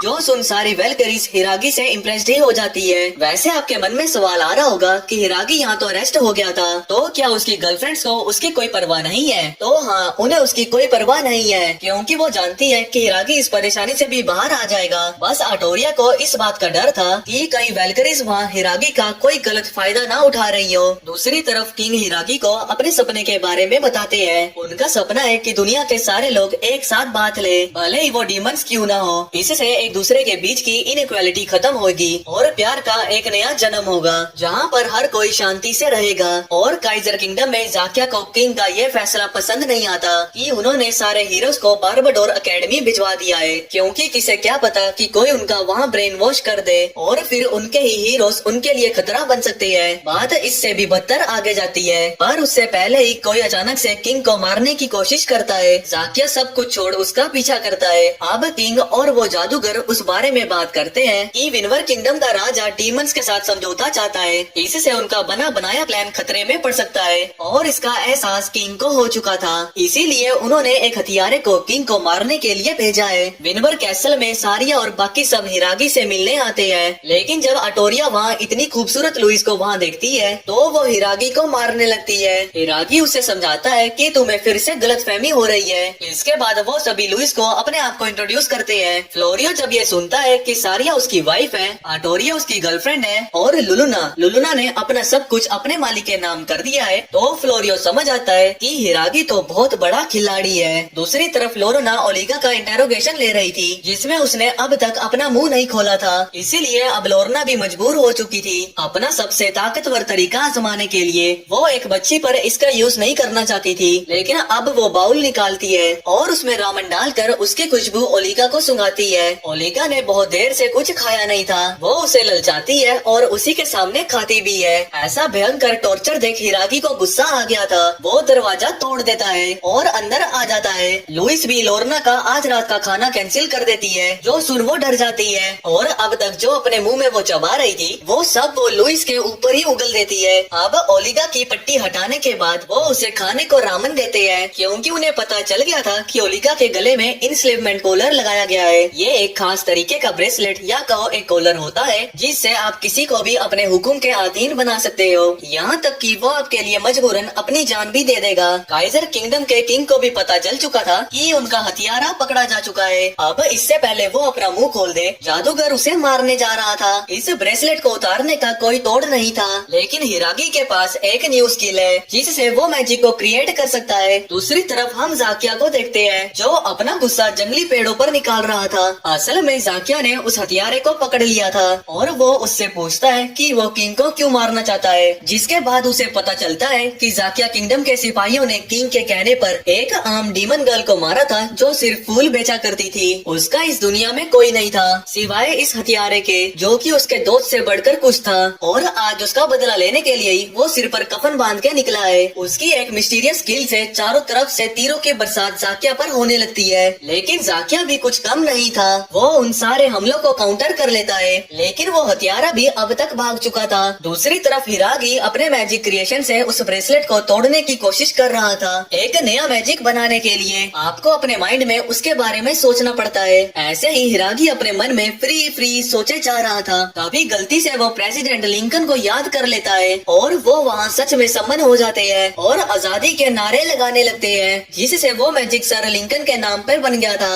और वो ब्रेसलेट टूट जाता है। ओलिगा की आंखों में आए आंसू जाहिर कर रहे थे कि ये नन्ही सी बच्ची कितने वक्त से किसी की गुलाम थी। ओलिगा बताती है कि कुछ सालों पहले ही काइजर किंगडम के सिपाहियों ने कई मॉन्स्टर्स के परिवारों को बंदी बना लिया था, जिनमें बच्चों को छोड़ सबको कारखाने में डाल दिया जाता और फिर बच्चों को किलिंग मशीन बनाने की ट्रेनिंग दी जाती। इसमें जितने भी बच्चे जिंदा बच जाते थे उनको फिर ये ब्रेसलेट बना देते थे। हिरागी बोलता है कि अब सब खत्म हो चुका है, अब तुम आजाद हो। सारिया पूछती है कि क्या हम ओलिगा को अपने साथ रख सकते हैं। ओलिगा साफ मना कर देती है, क्योंकि अगर वो उनके साथ रही तो काइजर किंगडम उनका भी दुश्मन बन जाएगा। हिरागी बोलता है, मैं बस दिखता नहीं हूँ पर मैं बहुत ताकतवर हूँ और विनवर किंगडम भी एक बच्ची को सजा नहीं देना चाहता। एक बार फिर काइजर किंगडम में जादूगर अपने जादुई गोले से डीमन किंग की बेटी की असिस्टेंट से बात कर रहा था। ये दोनों शुरुआत से ही एक प्लान बना रहे हैं, जिसमें अब डीमन किंग की बेटी बाधा बन रही है, लेकिन सब बर्बाद करने के लिए वो दोनों भी तैयार है। जब फिलोरियो हिरागी को अपने मैजिक पर नियंत्रण करना सिखा रहा था, तभी उनके पास लुइस हिरागी से मदद मांगने आती है। वो चाहती थी कि उसकी गैर मौजूदगी में हिरागी किंग का ख्याल रखे, क्योंकि उन्हें खबर मिली है कि विनवर किंगडम के बॉर्डर को डीमंस ने पूरी तरह से घेर लिया है। इसीलिए सारी वेलकरीज तुरंत रवाना हो रही है। युद्ध को खत्म होने में शायद 1 महीने से ज्यादा का वक्त लग जाएगा। वेलकरीज बॉर्डर के लिए निकल पड़ती है और हिरागी कैसल में मैजिक कंट्रोल करना सीख रहा था, जिस बीच उसे 2 और नई स्किल मिल जाती है। हिरागी परेशान हो चुका था कि अगर उसे बार बार स्किल मिलती रही तो वो तो मॉन्स्टर ही बन जाएगा। तभी गिल्ड मास्टर हिरागी से मिलने एक जादूगर के साथ आते हैं। उनको देखकर फ्लोरियो उनके कदमों पे गिर जाता है। वो उनका बहुत बड़ा फैन था।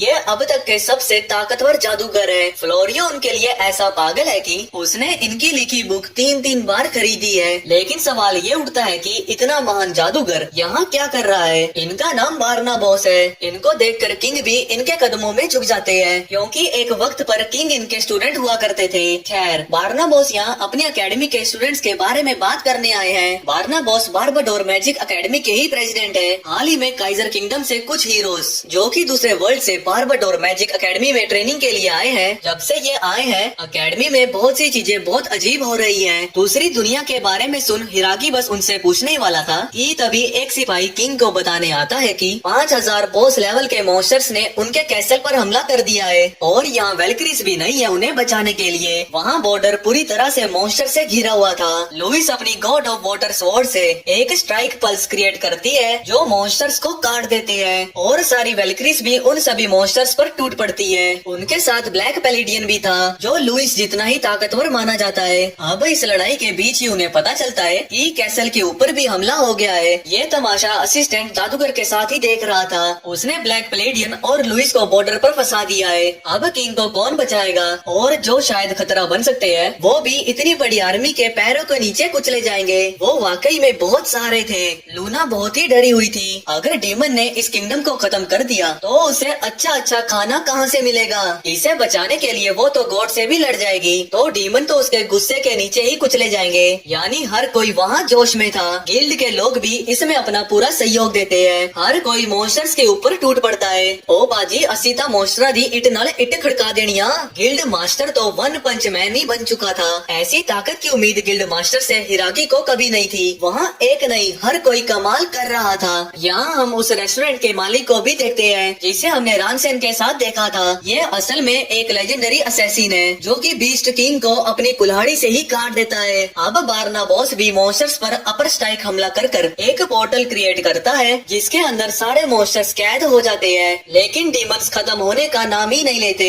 2 गुना डीमंस और वहाँ आ जाते हैं। अब लड़ाई को जीतना मुश्किल हो चुका था। सब लोग वहाँ थक चुके थे और ये मॉन्स्टर्स भी पहले के मॉन्स्टर्स के मुकाबले बहुत ही ताकतवर थे। साइची एक बड़ा हमला कर सकता है, लेकिन इसमें उसके दोस्तों की जान का भी खतरा है। हिरागी बहुत ही सोचता है कि वो क्या कर सकता है। तभी उसे एक आइडिया आता है। वो वहाँ लेडी ऑफ जजमेंट को सम्मन करता है, लेकिन इससे भी कुछ नहीं होता। हिरागी नहीं समझ पा रहा था कि गलती हो कर रही है। तभी हम देखते हैं कि लेडी ऑफ जजमेंट काम कर रही है। वो सिर्फ मॉन्स्टर्स के ऊपर लाइटनिंग स्ट्राइक से हमला करती है, लेकिन वो गिल्ड मास्टर और एलिसा के ऊपर भी हमला करती है क्योंकि ये बैड इन्फ्लुएंस से काम कर रही थी। अब ऐसा करके सारे मॉन्स्टर्स वहाँ खत्म हो जाते हैं और वो इस जंग को जीत जाते हैं। असिस्टेंट इस बात को पचाने की कोशिश कर रहा था कि अचानक ही ऐसे कैसे क्या हो गया। तभी उसके ऊपर भी बिजली गिर जाती है। बारना बॉस जानता नहीं था कि हिरागी इतना ताकतवर है, लेकिन अब तक सब खत्म नहीं हुआ था। हिरागी ने यहाँ जितने मॉन्स्टर्स को मारा है उसकी वजह से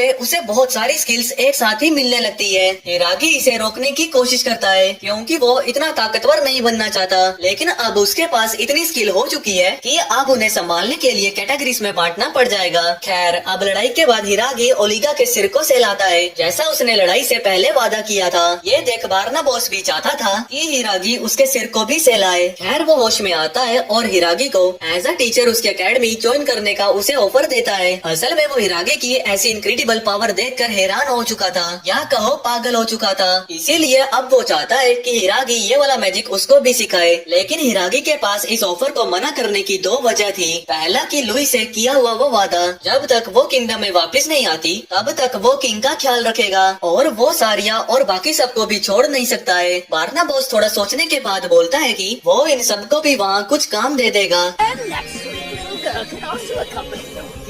Sorry if he comes to the academy with you as a student. That young lady who kept the monsters away can join us either. And that moody adventurer with the ice magic can come along as a fellow teacher. सब लोग इसके लिए तैयार हो जाते हैं तो हिरागी भी उनकी बात मान लेता है। अब बारबाडोर एकेडमी जाने के बाद क्या पता हिरागी को वहाँ वक्त न मिले, इसीलिए वो सबके साथ एक एक दिन टाइम स्पेंड करता है। ओलिगा और साइची का रिश्ता छोटी बहन और बड़े भाई जैसा हो चुका था। अब ओलिगा ने यहाँ नए दोस्त भी बना लिए हैं। अब हिरागी सारिया को थैंक यू बोलता है उसे इतना प्यार करने के लिए, और वो भी उससे बहुत प्यार करता है। ये सुनकर सारिया रो पड़ती है, जो देख और या हिरागी को डांट देती है। तभी आसमान से एक एयरशिप उड़ते हुए वहाँ से गुजरती है, जिसमें हाल ही में हुए पेंटिंग कंपटीशन के विनर की फोटोस लगी हुई थी, जिनमें माई और मैं भी थे। किंगडम में उन विनर्स की बनाई तस्वीरों को दिखाया जाता है, जिसमें मैंने क्या बनाया है किसी को समझ नहीं आता, लेकिन माई ने हिरागी और लुलुना की तस्वीर बनाई थी, जो देखकर हिरागी इमोशनल हो जाता है और लुलुना तो रो पड़ती है।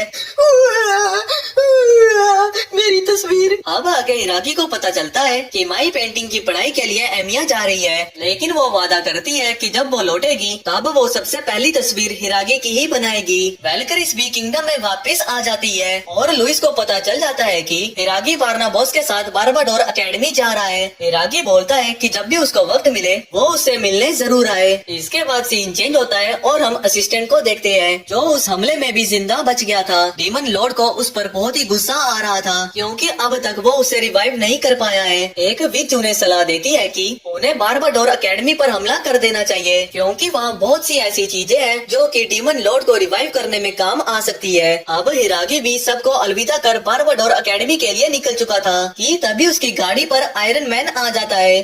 अब अचानक ही स्क्रीन ब्लर होती है और हम देखते हैं कि हिरागी किसी से लड़ रहा है जो उस पर भारी भी पड़ रहा है। वो बस हिरागी को मारने ही वाला था, लेकिन सारिया का हर एक हमला उसके लिए हवा का चलता झोंका सा था। वो चिडोरी से सारिया के दिल में छेद कर देता है। अपनी आखिरी सांसें वो हिरागी के बाहों में ले रही थी। वो अपने आखिरी पलों में हिरागी से सवाल करती है, क्या तुम मुझे मेरे गोरिल्ला फॉर्म में पसंद नहीं करते साइची? वो हिरागी को किस करने वाली थी। तभी अचानक ही हिरागी की आंखें खुल जाती है और हमें पता चलता है कि हिरागी तो अब तक सपना देख रहा था। उसके ऐसे अचानक उठने की वजह से सब लोग चिंता में आ गए थे। वैसे बारना बॉस बोलते हैं कि वो लोग बारबाडोर एकेडमी पहुंच चुके हैं, लेकिन ये एकेडमी कम किंगडम ज्यादा लग रहा था। यहाँ जो स्टूडेंट्स दूर दूर से मैजिक सीखने आते हैं उनके लिए यहाँ पे हर तरह की सुविधाएं मौजूद है। लुलुना तो आते ही खाने पे टूट पड़ती है। कानाजुकी को भी एहसास हो गया था कि हिरागी यहीं कहीं आसपास है। अब बारना बॉस बताते हैं कि उसे यहाँ लाने की उनकी असली वजह क्या है। हर साल इस एकेडमी में दूर दूर से बड़े घराने के बच्चे यहाँ पढ़ने आते हैं, लेकिन इस बार कुछ ऐसे बच्चों का भी एडमिशन हुआ है जो कि यहाँ किसी और दुनिया से आए हैं। बारना बॉस हिरागी के दोस्तों के बारे में ही बात कर रहे थे। वो कहते हैं कि वो अच्छे हैं, लेकिन उनके ताकतवर होने की वजह से बाकी के स्टूडेंट्स उनको पसंद नहीं करते, इसीलिए इनके बीच लड़ाई होती रहती है। और वो ये नहीं जानते कि अगर इनको सजा दी गई तो काइजर किंगडम इस पर कैसे रिएक्ट करेगा।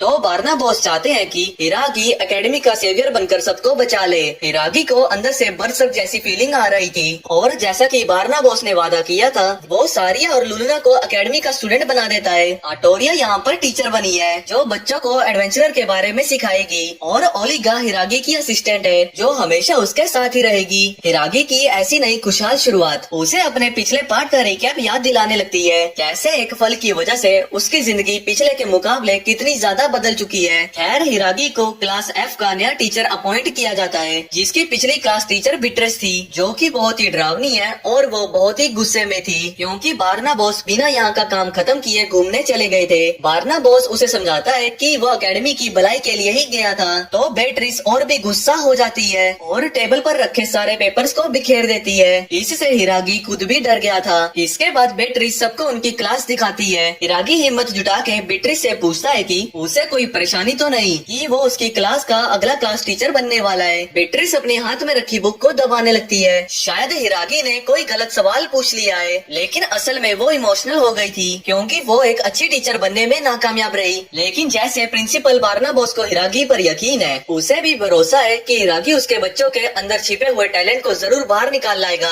इसके बाद हिरागी को उसकी क्लास एफ दिखाई जाती है। उसके अंदर घुसते ही उसके सिर पर टब आके लगता है। इस क्लास के अंदर सिर्फ 4 ही स्टूडेंट्स थे और बहुत ही बदमाश थे। दूसरी तरफ एक गुफा में जादूगर असिस्टेंट को बता रहा था कि उन्हें डीमन लॉर्ड को वापस रिवाइव करने के लिए इंसानों की नेगेटिव एनर्जी चाहिए। इसीलिए वो प्लान बनाते हैं कि वो लोग बारबाडोर एकेडमी पर हमला करेंगे। तभी एक विच वहाँ आकर असिस्टेंट को कैद कर देती है क्योंकि उसकी पिछली हार के बाद अब उन्हें उस पर भरोसा नहीं है। इसीलिए वो खुद ही डीमन लॉर्ड के लिए बारबाडोर एकेडमी से नेगेटिव एनर्जी लेकर आएंगे। वैसे इन दोनों का नाम अंगूरिया और डिवोलियस है जो कि डीमन कल्ट के खास मेंबर्स में से एक है। एकेडमी के अंदर एक स्टूडेंट हिरागी को तंग कर रहा था तभी बिट्रिस उसके सिर पर अपनी बुक मारती है। ये लोग बिट्रिस से बहुत डरते हैं। अब बेट्रिस सबको हिरागी से इंट्रोड्यूस करवाती है और बताती है कि ये उनका नया क्लास टीचर है जो ये एक्सेप्ट करने से इनकार कर देते हैं, लेकिन बेट्रिस उन्हें फिर डरा देती है। क्लास एफ का एक स्टूडेंट सारिया को देखते ही उसके ऊपर लट्टू हो जाता है। इसके बाद वो सभी अपने आप को इंट्रोड्यूस करते हैं। इस बड़े बाल वाले का नाम है एग्नोर और ये हरी आंखों वाला ब्रॉड है जो कि काइजर किंगडम का राजकुमार है। ये अकड़ू सी लड़की इसका नाम हेलेन है और आखिर में क्वाइट बीस्ट जो सिर्फ लिखकर ही बात करता है। इनका इंट्रोडक्शन देखने के बाद सारिया भी एक्साइटेड हो जाती है और वो सबके सामने अपने गोरिल्ला फॉर्म में आ जाती है जिसको देखकर सब वहाँ हैरान हो गए थे। अरे ये तो बस मैजिक है, ये बोलकर हिरागी सारिया को बाहर ले जाता है। एकेडमी में कानाजुकी हिरागी को सूंघकर उसका पता लगाने की कोशिश कर रही थी तभी वो आयरिस से टकरा जाती है जो खुद भी साइची से मिलना चाहती थी क्योंकि बचपन में साइची ने उसकी मदद की थी। अब कानाजुकी उसे साइची के बारे में बताती है जो सुनते ही वो भी साइची को ढूंढने लगती है। क्लास में हाल ही में हुए एग्जाम टेस्ट के रिजल्ट बट रहे थे जिसमें इग्नोर को छोड़ के सबने अच्छा स्कोर किया था। अब अचानक ही सारिया फिर से अपने गोरिल्ला फॉर्म में आ जाती है। हिरागी उसे फिर बाहर लेकर जाता है। सब लोग हैरानी के साथ अपने टीचर से पूछते हैं क्या सच में ऐसा कोई मैजिक होता है टीचर? पर टीचर ने खुद ये पहली बार देखा था।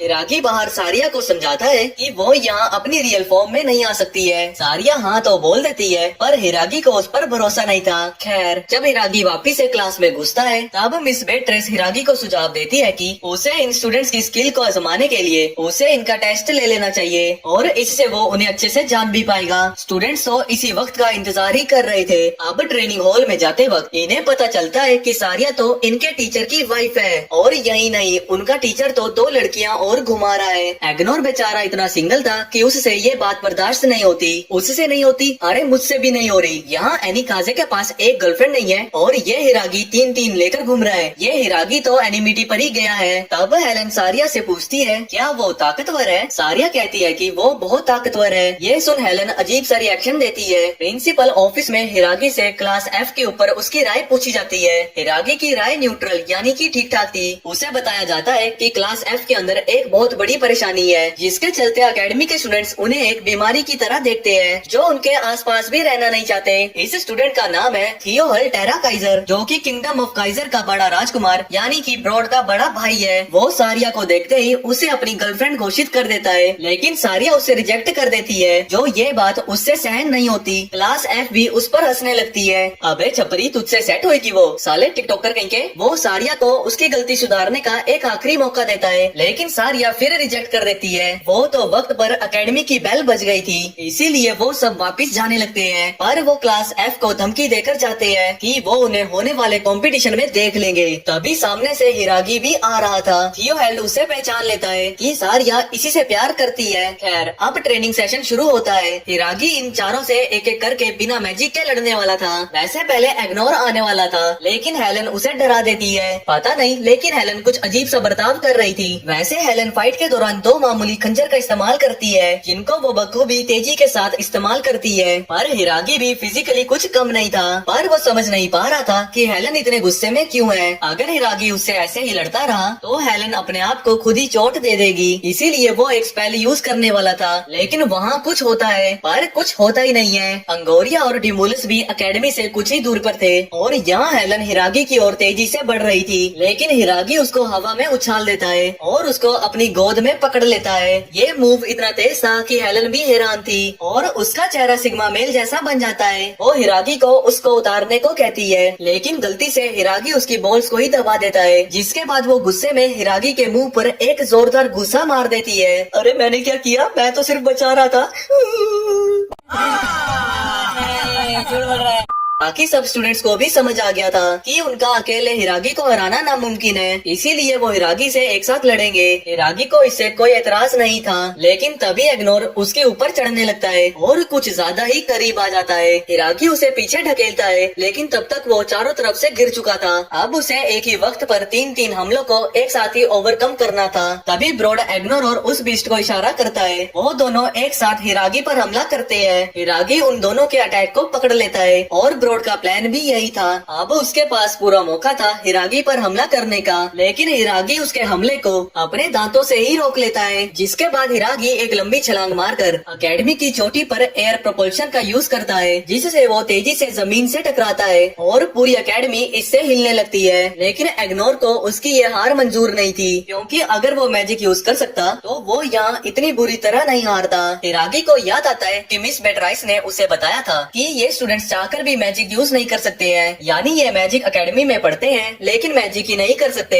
इसीलिए बाकी क्लास के बच्चे इन्हें अपने से अलग समझते हैं। हिरागी को अपनी वर्ल्ड आई से पता चलता है कि ये लोग एक चेन से बंधे हुए हैं जो इनके मैजिक को बाहर आने से रोक रहा है। इनकी ये हालात हिरागी को उसे अपनी याद दिला रही थी जब वो अपनी दुनिया में था, लेकिन यहाँ टेलीपोर्ट होने के बाद उसको यहाँ ऐसे कुछ लोग मिले जिन्होंने उसे बचा लिया और अब हिरागी भी उसी तरह इनको बचाना चाहता है। ये बात सुनकर एग्नोर को गुस्सा आ जाता है, क्योंकि उसे किसी का झूठा दिलासा नहीं चाहिए। पर ये बच्चे नहीं जानते कि हिरागी के पास मैजिक क्रिएशन की पावर है, जिससे वो कोई भी स्पेल क्रिएट कर सकता है। लेकिन इस बार स्पेल कुछ ज्यादा ही बड़ा बनता जा रहा था, लेकिन वो काम कर जाता है। अब वो भी अपने अंदर मैजिक के फ्लो को महसूस कर पा रहे थे। हेलन का मैजिक फायर टाइप है और बीस्ट का मैजिक अर्थ टाइप। ब्रॉड की एबिलिटी वाटर टाइप थी, जिससे वो वाटर डिजास्टर यूज करने की कोशिश करता है, जो वो हिरागी की तरह अपने ऊपर ही यूज कर देता है। एग्नोर का टाइप भी फायर था, जिससे वो अपने बालों में ही आग लगा लेता है। ब्रॉड तुरंत उसको वाटर डिजास्टर से भिगा देता है, जिसके बाद हेलन की हंसी छूट जाती है। आखिर अब वो भी मैजिक यूज कर सकते हैं। बेट्रिस की आंखें भी नम हो गई थी अपने स्टूडेंट्स को मैजिक यूज करता देख। यहाँ पूरी एकेडमी में कानाजुकी सूंघ कर उसका पता लगाने की कोशिश कर रही थी।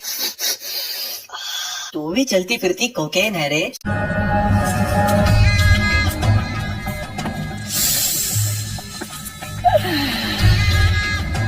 साली चलती फिरती कोकेन है, कोकेन।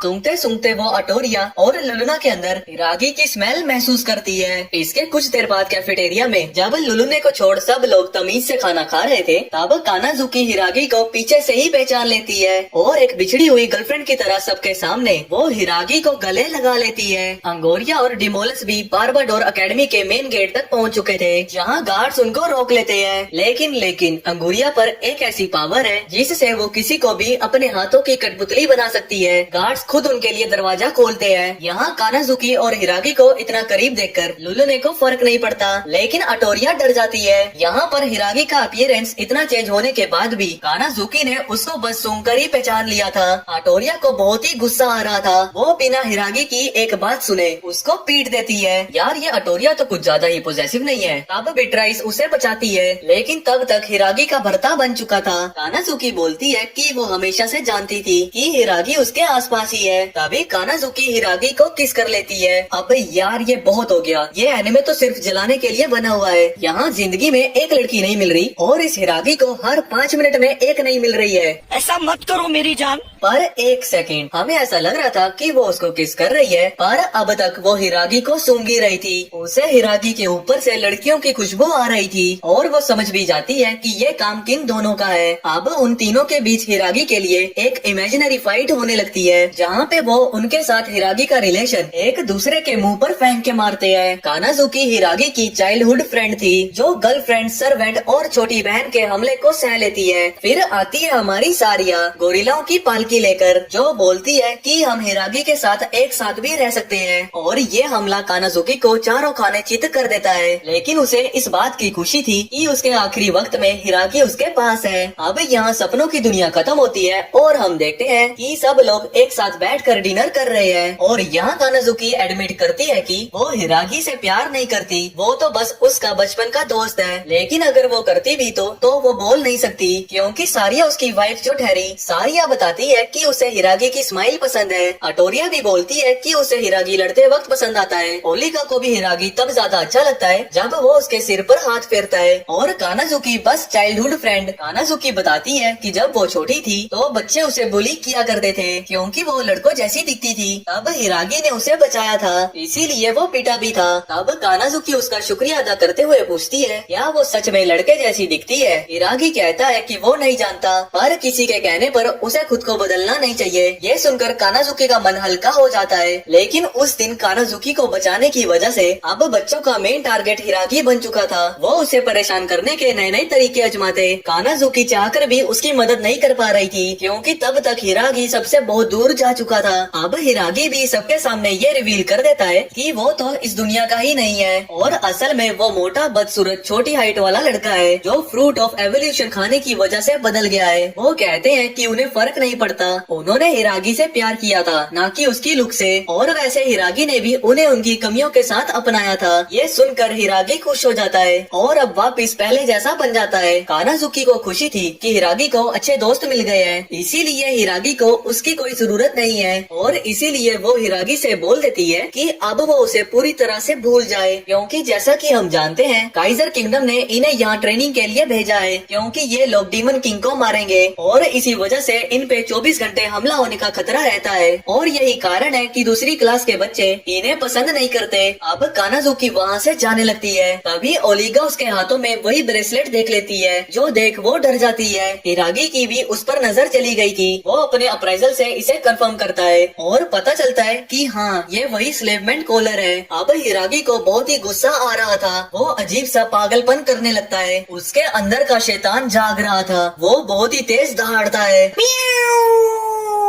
जिसकी आवाज से कानाजुकी बेहोश हो जाती है और उसका ब्रेसलेट और हर एक स्टूडेंट का ब्रेसलेट टूट जाता है। इस आवाज में इतनी ताकत थी कि ये आवाज विनवर किंगडम से डीमन किंगडम तक, उससे भी आगे वहाँ तक जाती है जहाँ तक नहीं जानी चाहिए थी। मियाऊ मेरी मछली। और ये शख्स इसी वक्त का इंतजार कर रहा था। हिरागी के अंदर का शैतान उसे बस पूरा निकलने ही वाला था, पर सारिया एन मौके पर उसको बचा लेती है। वो सब हिरागी के लिए बहुत ही डर गए थे। हिरागी कानाजुकी को बेहोश देखता है, वो उसे होश में लेकर आता है और उसे काइजर किंगडम और ब्रेसलेट के पीछे का सच बताता है। कानाजुकी हिरागी की बात समझ चुकी थी, लेकिन वो अब तक ये नहीं समझी थी कि काइजर किंगडम आखिर ये कर ही क्यों रहा है। तभी बारना बॉस भी वहाँ आते हैं और बोलते हैं कि यकीनन डीमंस को हराने के लिए असल में काइजर किंगडम पूरी दुनिया पर हुकूमत करना चाहता है, लेकिन अगर विनवर किंगडम और डीमन किंगडम ने अलायंस बना ली तो ये सपना उसका सपना ही रह जाएगा। और अब ब्रेसलेट टूट चुके हैं तो एक परेशानी खत्म हो चुकी है। ये कहकर बारना बॉस भी वापिस चले आते हैं। काना भी थोड़ा डर गई थी तो हिरागी उसे यकीन दिलाता है कि वो उसे हर एक हालात में प्रोटेक्ट करेगा। पर तभी लुलने को भूख लगने लगती है, इसीलिए वो सब अब कैफेटेरिया जाने लगते हैं। तभी कानाजुका बोलती है कि वो भी इनके ग्रुप को ज्वाइन करना चाहती है जिसमें वो हिरागी की बड़ी बहन बन सकती है। ये हुई ना बात, इसी बात का तो वेट कर रहा था मैं। हिरागी अपने कदम पीछे बढ़ाने लगता है। वहाँ एरिस भी हिरागी को छिपकर देख रही थी। दूसरी तरफ अंगूरिया और डिमोलस भी उस ताकतवर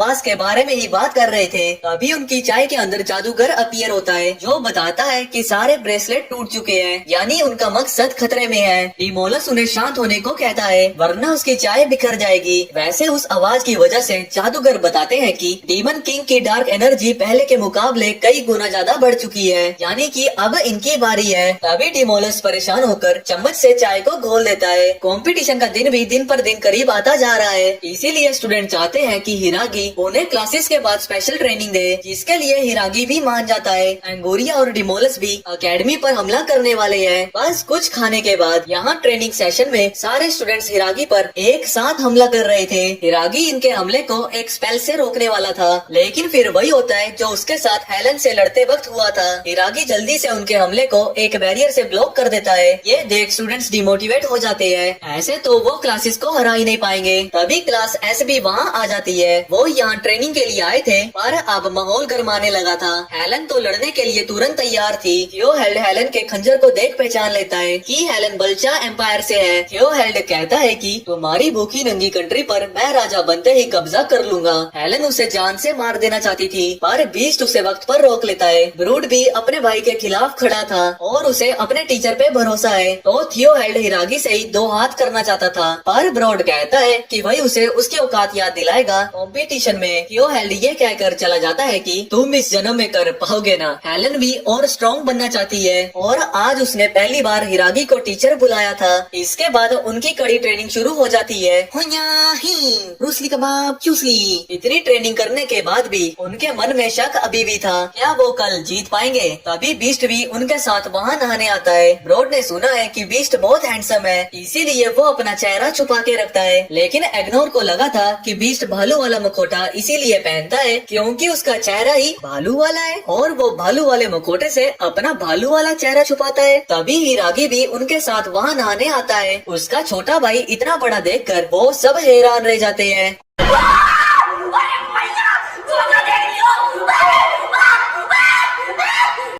और हाँ, अंगोरिया और डिमोलस भी अकेडमी पर हमला करने वाले हैं, बस थोड़ी शॉपिंग के बाद। अभी टिएस्टा वहाँ आता है, जो कि डीमन कल्ट का सबसे ताकतवर मेंबर है। वो उन्हें यहाँ अप्रिशिएट करने आया था इनकी काम चोरी के लिए। वो डिमोलस की गर्दन पकड़ लेता है और बोलता है कि अगर तुम्हारा ऐसा ही चलता रहा तो मैं तुम्हें अगला मौका नहीं दूंगा, सीधा गायब कर दूंगा। और ये कहकर वो वहाँ से चला जाता है। इधर बार्बाडोर क्लास बैटल कंपटीशन शुरू हो चुका था, जिसमें सबसे पहला मैच क्लास एफ और क्लास एस के बीच में था। इसमें दो प्रतियोगी तब तक लड़ेंगे जब तक उनका ओपोनेंट घुटनों पर आकर हार स्वीकार नहीं कर लेता। इस बैटल के दौरान हिरागी यहाँ मौजूद नहीं था क्योंकि नेचर कॉल उसे बार बार बुला रहा है। पहला ही मैच एक किंगडम के दो भाइयों के बीच में था और ये मैच बस शुरू होने ही वाला था, तभी कुछ रिंग बार्नाबॉस को कैद कर लेती है, जिसमें बार्नाबॉस को मजा आ रहा था। तभी अकेडमी के ऊपर एक मैजिक स्पेल क्रिएट होता है, जिसके अंदर से एंगोरिया और डिमोलस बाहर निकलते हैं, जो यहाँ के सारे स्टूडेंट्स को डीमन किंग को सेक्रीफाइस करने वाले थे। वो मैजिक स्पेल नर्क की आंख में कन्वर्ट हो जाता है, जिसने चारों तरफ एक ऐसी शील्ड क्रिएट कर दी थी जिस पर हमला करने वाला भी मारा जाता है और इसको छूने वाला भी। अब तक कई स्टूडेंट्स अपनी जान खो चुके थे। थियोहेल्ड इन्हें रोकने लड़ने के लिए आगे बढ़ता है। वो एक लाइटनिंग मैजिक से अंगूरिया पर हमला करता है, लेकिन अंगूरिया उसके हमले को उसकी तरफ ही रिफ्लेक्ट कर देती है, जिससे वो बहुत ही करीब से बचता है। अंगूरिया वहाँ से गायब होकर थियोहेल्ड के साथियों को अपने काबू में कर लेती है और अब थियोहेल्ड को अपने ही साथियों से लड़ना पड़ रहा था। इससे पहले कि उसे कोई गंभीर चोट आती, ब्रॉड उसे मौके पर बचा लेता है, लेकिन अब अंगूरिया उन दोनों को साथ ही खत्म करने वाली थी, लेकिन इस बार एग्नोर ने उन्हें बचा लिया था। इस हमले से स्टूडेंट्स पर किया जादू भी खत्म हो गया था। ब्रॉड अपने भाई को समझाता है कि ये वक्त एक दूसरे से लड़ने का नहीं है, हमें इनका सामना एक साथ करना होगा। हेलन भी समझौता करने के लिए मान जाती है। अब वो एक साथ अंगूरिया पर हमला करते हैं, लेकिन अंगूरिया उन सबको पीछे ढकेल देती है, पर थियोहेल्ड अभी भी टीका हुआ था। वो अपनी तलवार से उसके ऊपर हमला करता है, जिसको वो अपने छाते से रोक लेती है और उसी छाते को थियोहेल्ड के अंदर घुसा देती है और कहती है, तुम तो कमाल के हो काइजर किंगडम के राजकुमार, अपने साथियों को ही चारा बना दिया। पर ये तो थियोहेल्ड का बिछाया हुआ अंगूरिया के लिए जाल था, उसने अपने ऊपर डिफेंस मैजिक लगाया हुआ था। अब बीस्ट अपने अर्थ मैजिक से अंगूरिया को पकड़ लेता है और अब एक साथ मिलकर सब अंगूरिया पर हमला करते हैं, जिससे अंगूरिया का मास्क हट गया था और हम देखते हैं कि उसका आधा चेहरा जला हुआ है। अब अंगूरिया बहुत ही गुस्से में आ चुकी थी। डेमोलस भी बोलता है इन्होंने तो बहुत बड़ी गलती कर दी है, यानी कि लड़ाई तो अब शुरू हुई है। वो चारों तरफ अंधाधुंध फायर करने लगती है। देखते ही देखते हर कोई जमीन पर चित हुए जा रहा था। एंगोरियस का मखौटा उसकी शक्तियों को कम कर देता था, लेकिन वो फिर भी उसे लगाती थी सिर्फ इस निशान को छुपाने के लिए। और हाँ, एंगोरियस को ये हेल फायर की पावर भी तभी मिली थी जब उसका चेहरा जला था। अब एंगोरियस हेलन का ये खूबसूरत चेहरा देख इसको जला देने वाली थी, लेकिन तभी एक उड़ती हुई बुक उसे रोक देती है। ये बुक मिस बिट्राइस की थी। बार्नाबॉस भी इनके बीच आकर मिस बिट्रिस को बचा नहीं सकता, क्योंकि ये रिंग्स बहुत ही टाइट है और इस बुड्ढे को इसमें मजा भी आ रहा है। एंगोरियस मिस बिट्राइस के साथ खेलने के लिए एग्नोस को अपने हाथों की कठपुतली बना लेती है, यानी अब उसे अपने स्टूडेंट्स को बचाने के लिए अपने स्टूडेंट से ही लड़ना होगा। हर किसी की आंखें यहाँ हिरागी को ढूंढ रही थी, लेकिन नेचर कॉल है कि उसे छोड़ने का नाम ही नहीं ले रहा। एग्नोस एंगोरिया के कहने पर बिट्रिस के ऊपर बहुत सारे अंधाधुंध मुक्कों की बरसात कर देता है। अब एग्नोस एंगोरिया के इशारे पर बिट्रिस से बोलता है कि आज वो मैजिक यूज कर सकते हैं सिर्फ हिरागी की वजह से।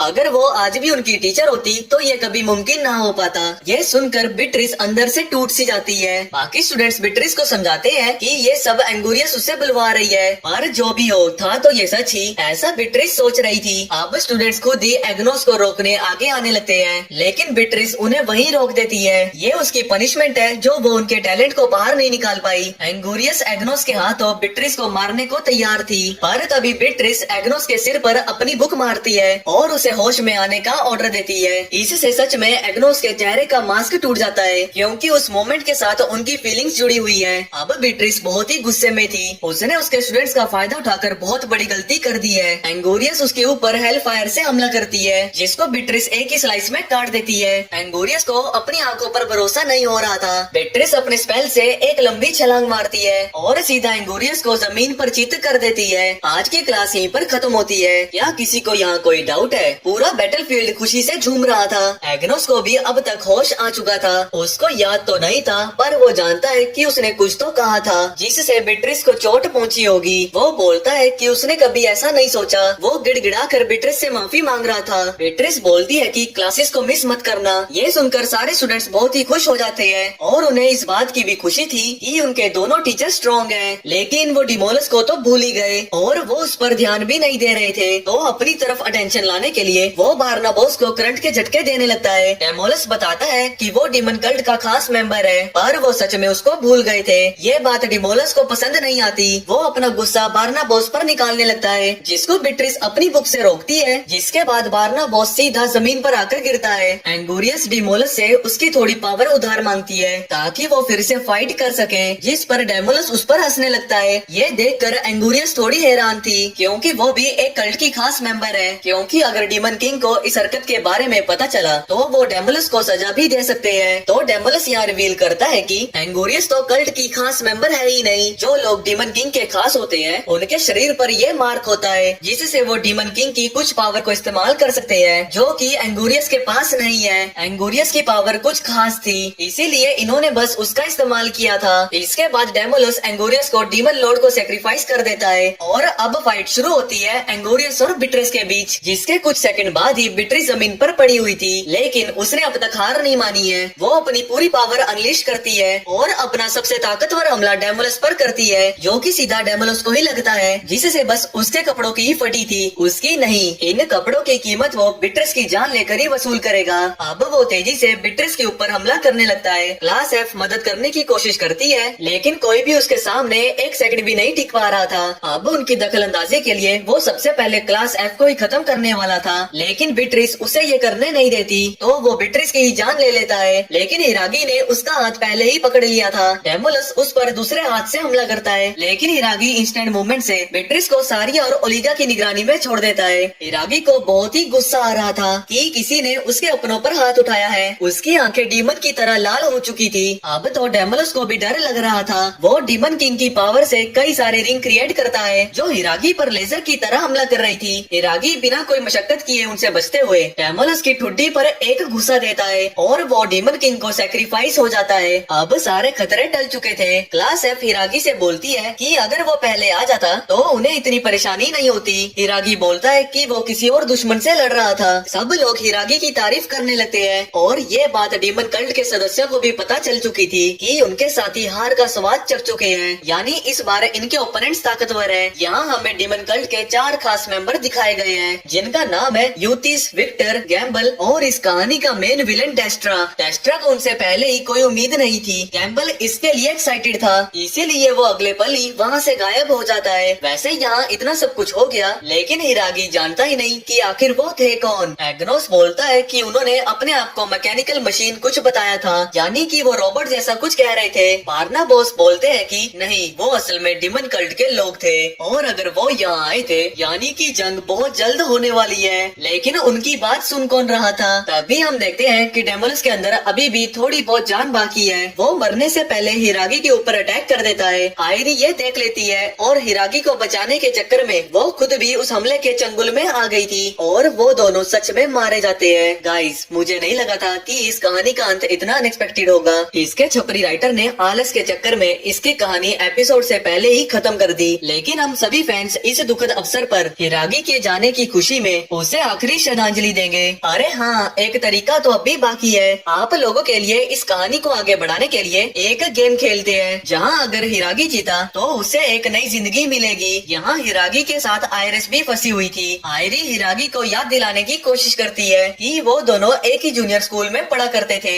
लेकिन हिरागी को आयरी नाम से बस कुछ प्रोडक्ट्स के नाम ही याद थे। अभी उन्हें हाल ही में पता चलता है कि वो दोनों ही मर चुके हैं। ये वो दुनिया है जहाँ पर फोर्थ वर्ल्ड टूट जाती है, यानी मेन प्रोटैगनिस्ट को पता होता है कि वो एक एनिमे का एक फिक्शनल कैरेक्टर है। अब हिरागी मर चुका है तो उसे एक मौका दिया जा रहा है वापिस जिंदा होने का, ताकि कहानी को आगे बढ़ाया जा सके। तो यहाँ हिरागी से उसके लाइफ के रिलेटेड कुछ सवाल पूछे जाएंगे, जिसका अगर वो सही जवाब देगा तो वो लाइफ ऑफ डोर से अपनी दुनिया में जा सकता है। लेकिन अगर उसने दिया फिर से गलत जवाब तो वो तुरंत ही मारा जाएगा। आयरी को बंदी बनाकर हिरागी से सवाल पूछा जाता है, क्या आयरी को हिरागी पर क्रश उसको पहली बार देखते ही आ गया था? आयरी इशारे से उसको जवाब बताने की कोशिश करती है, लेकिन हिरागी को लग रहा था कि वो बाथरूम जाना चाहती है। जैसे तैसे तुक्के में वो सही जवाब दे देता है और जवाब था नहीं, जिसकी हमें एक्सप्लेनेशन भी दिखाई जाती है। जूनियर स्कूल के वक्त हिरागी और आयरी दोनों ही स्कूल में इतने पॉपुलर नहीं थे, तो उनके पास कोई दोस्त भी नहीं था एक साथ लंच करने के लिए। तो उन दोनों ने ही एक साथ लंच करना शुरू कर दिया।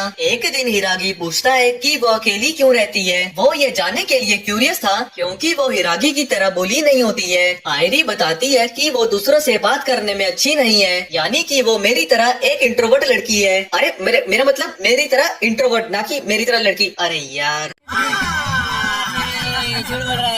हिरागी बोलता है कि उसे अपने आप पर यकीन रखना चाहिए। जैसे वो उससे बात करती है, यकीनन वो बाकी सबसे भी कर सकती है और साथ ही वो क्यूट भी है। आयरी को पहली बार किसी ने क्यूट बताया था, भले ही वो लव एट फर्स्ट साइट नहीं था, पर वो वाला प्यार था जो धीरे धीरे होता है। हिरागी को भी याद आ गया था कि आयरी कौन है। खैर, अब हिरागी को बस एक लास्ट टास्क और पूरा करना है, जिसके बाद वो वापिस से जिंदा हो जाएगा। दूसरी तरफ विनवर किंगडम के राजा रानसिंह को डीमंस की तरफ से एक चिट्ठी आई है, जिसके मुताबिक वो दिन करीब आ रहा है जब डीमंस और इंसान अलायंस बनाएंगे। इसीलिए उनकी सुरक्षा में गिल्ड मास्टर और एरिस ने उन्हें पहले ही किडनैप कर लिया है। दूसरी तरफ डीमन किंगडम में भी इसी अलायंस के ऊपर चर्चा चल रही थी। एक डीमन जनरल लुटिया को बताता है कि वहाँ के लोग बहुत ही ताकतवर है, खासकर वहाँ का गिल्ड मास्टर। जब वो उसकी फोटो देखती है तो वो उसको बड़ा हॉट लगता है। वहाँ किंग की सुरक्षा के लिए गिल्ड मास्टर और एरिस भी जोरों शोरों से लगे हुए थे। हिरागी भी अपने आखिरी टास्क की ओर बढ़ रहा था। वहाँ पर उनका सामना उन्हीं टर्की लोगों से हो जाता है जिनको हमने पहले रिकैप के आखिरी में देखा था। इस टास्क में हिरागी को इस भूल भुलैया से होकर लाइफ ऑफ गेट तक पहुंचना है, जिस बीच उसे अपने दरवाजे को बचाना होगा। लेकिन हिरागी के पास कोई दरवाजा तो है ही नहीं, क्योंकि उसे दरवाजे की जरूरत भी नहीं। उसे अपनी सुरंग को बचाना होगा काकाशी के 1000 ईयर ऑफ डेथ से।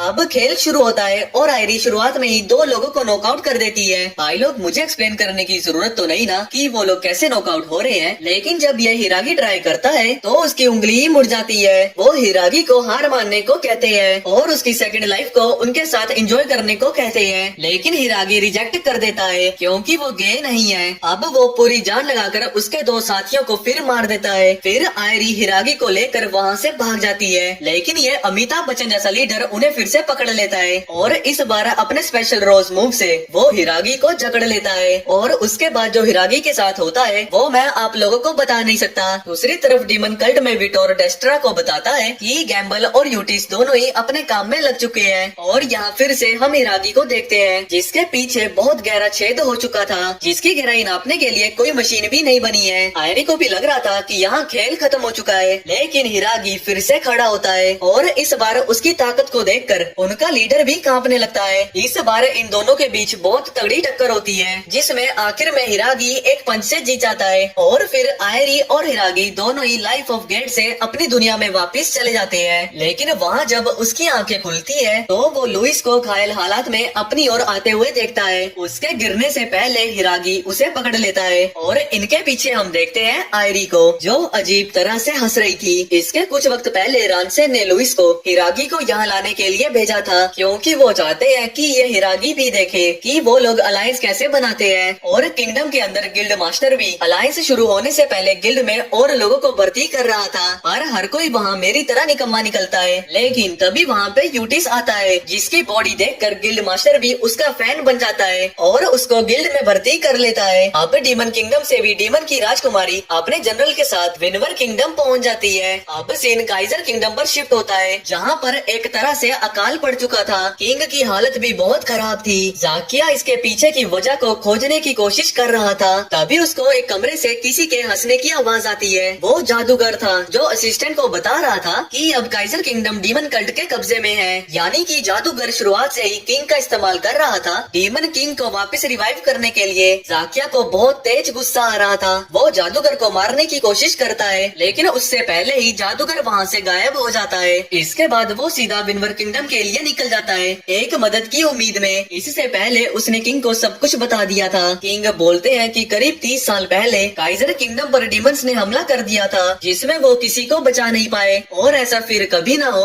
इसीलिए वो अपने किंगडम को और ताकतवर बनाना चाहते थे और यही उनकी सबसे बड़ी भूल बन गई। लेकिन अब उनका किंगडम अपने अंत के करीब है और अब इसे बचाने के लिए उन्हें दूसरों का साथ चाहिए। अब जब जाकिया विनवर किंगडम पहुंचने ही वाला था, तभी उसके सामने डेस्ट्रा प्रकट हो जाता है। वो बहुत ही तेज था, जिससे जाकिया समझ जाता है कि ये जरूर डीमन कल्ट से है। इसी तरह उसे एक मौका मिल जाता है उसे मारने का। और हम देखते हैं कि डेस्ट्रा के पास वैसी ही ईवल आई है जैसी हमने हिरागी के पास देखी थी। वो उसके हमले को रोक देता है और उसके कवच को पिघलाकर उसे मारने ही वाला था, लेकिन अपने लास्ट मोमेंट पर उसको याद आता है कि किंग ने उस पर भरोसा किया है और विनवर किंगडम की किस्मत भी अब उसके हाथों में ही है। यहाँ तक कि जो उसके पास तलवार है वो भी किंग की दी हुई उन्हीं की रॉयल तलवार है। अब जाकिया एक बार फिर खड़ा होता है और अपने स्पेल से अपनी तलवार को वापस से रीजनरेट कर और सुप्रीम हेवन ट्रस्ट नाम का एक ताकतवर हमला डेस्ट्रा पर करता है, लेकिन वो भी उसके बैरियर को काट नहीं पाता। अब डेस्ट्रा उसे मारने चाह रहा था, लेकिन तभी इस बैटल को लुइस ज्वाइन करती है और वो अपनी टेरिटरी में किसी एक का भी खून बहने नहीं देगी। जाकिया लुइस को यहाँ से भागने को कहता है, क्योंकि ये बहुत ही ताकतवर है। लुइस उसकी सुनती नहीं है और डेस्ट्रा के ऊपर तेजी से हमला कर देती है। डेस्ट्रा उसके हमले को आसानी से डॉज कर ये दिखला देता है कि उन दोनों की ताकत में कितना बड़ा अंतर है, लेकिन लुइस बोलती है कि तुम ताकतवर हो, बस मेरे मास्टर जितने नहीं। डेस्ट्रा उसकी बकवास को अनसुना कर उस पर हमला कर देता है, लेकिन जाकिया उस हमले को अपने ऊपर ले लेता है। ये देख डेस्ट्रा को एक मेमोरी याद आती है और वो इमोशनल होकर वहाँ से गायब हो जाता है। यहाँ जाकिया दुनिया का भविष्य लुइस के हाथों में सौंप अपनी सांसें तोड़ देता है। अब प्रेजेंट में हम लुइस, हिरागी और सारिया को एक बग्गी से विनवर किंगडम की ओर जाते हुए देखते हैं और विनवर किंगडम में इन लोगों की एक दूसरे से बन नहीं रही है, क्योंकि गिल्ड मास्टर ने एक जनरल को बुढ़ा बोल दिया था और उसने भी गिल्ड मास्टर के फैशन की इंसल्ट कर दी थी। अब उन सब के बीच में एक भसड़ शुरू हो जाती है। रानसेन और लुटिया भी बेवजह इसमें पीछे जाते हैं। तभी यूटिस खड़ा होता है और सबको याद दिलाता है कि इस दोस्ती को आगे बढ़ाने का मकसद सबके बीच शांति कायम करना है। ये सुनकर सभी लोगों की आंखें खुल जाती है और वो सभी एक दूसरे से माफी मांगने लगते हैं। तभी वहाँ लुइस के साथ हिरागी भी पहुँच गया था और जो भी उसके साथ और लुइस के साथ हुआ वो सब बता देता है। लुटिया बोलती है कि वो काइजर किंगडम और डीमन कल्ट को उनके मकसद में कामयाब नहीं होने देगी। इसके बाद डीमन किंगडम और विनवर किंगडम के बीच अलायंस बन जाता है। अब एक्स्ट्रा सीन में हमें पता चलता है कि बारबाडोर एकेडमी में अभी जो आयरी है वो असल में गैम्बल है, जो कि डीमन कल्ट का सदस्य है। जब हिरागी लुइस के साथ विनवर किंगडम में जा रहा था, तब कानाजुकी को भी आयरी पे शक हो गया था और अब यहाँ हिरागी नहीं है तो वो इसी बात का फायदा उठाने वाला है। अगर गैम्बल के पास्ट की बात की जाए तो डीमन कल्ट में आने से पहले गैम्बल एक नोबल परिवार से था, लेकिन उसे बहुत जल्दी ही ये एहसास हो गया था कि उसके खानदानी होने का का लोग बस फायदा उठाते हैं। यहाँ तक कि खुद उसका परिवार भी उस पर ज्यादा ध्यान नहीं देता। वो उसे बस एक सामान की तरह देखते हैं जो उनके परिवार को आगे लेकर जाएगा, जिस वजह से उसने अपने आप को ही खो दिया। तभी क्लास F के स्टूडेंट आयरी को होश में लेकर आते हैं और उससे पूछते हैं कि वो लड़कों के बाथरूम में क्या कर रही है। गैम्बल को ये एक अच्छी अपॉर्चुनिटी दिखती है हिरागी को चोट पहुंचाने की। गैम्बल अपने ट्रांसफॉर्मेशन मैजिक से सारिया का रूप ले लेता है और उसके बाद उसके गोरिल्ला का रूप ले लेता है। इसमें वो ट्रांसफॉर्मेशन के साथ साथ उनकी पावर्स को भी कॉपी कर सकता है। अब वो वहाँ उन तीनों को एक ही हमले में ढेर कर देता है और अब वो मौका देकर लुलुने के ऊपर भी हमला कर देता है। लेकिन लुलुने ने उसे देख लिया था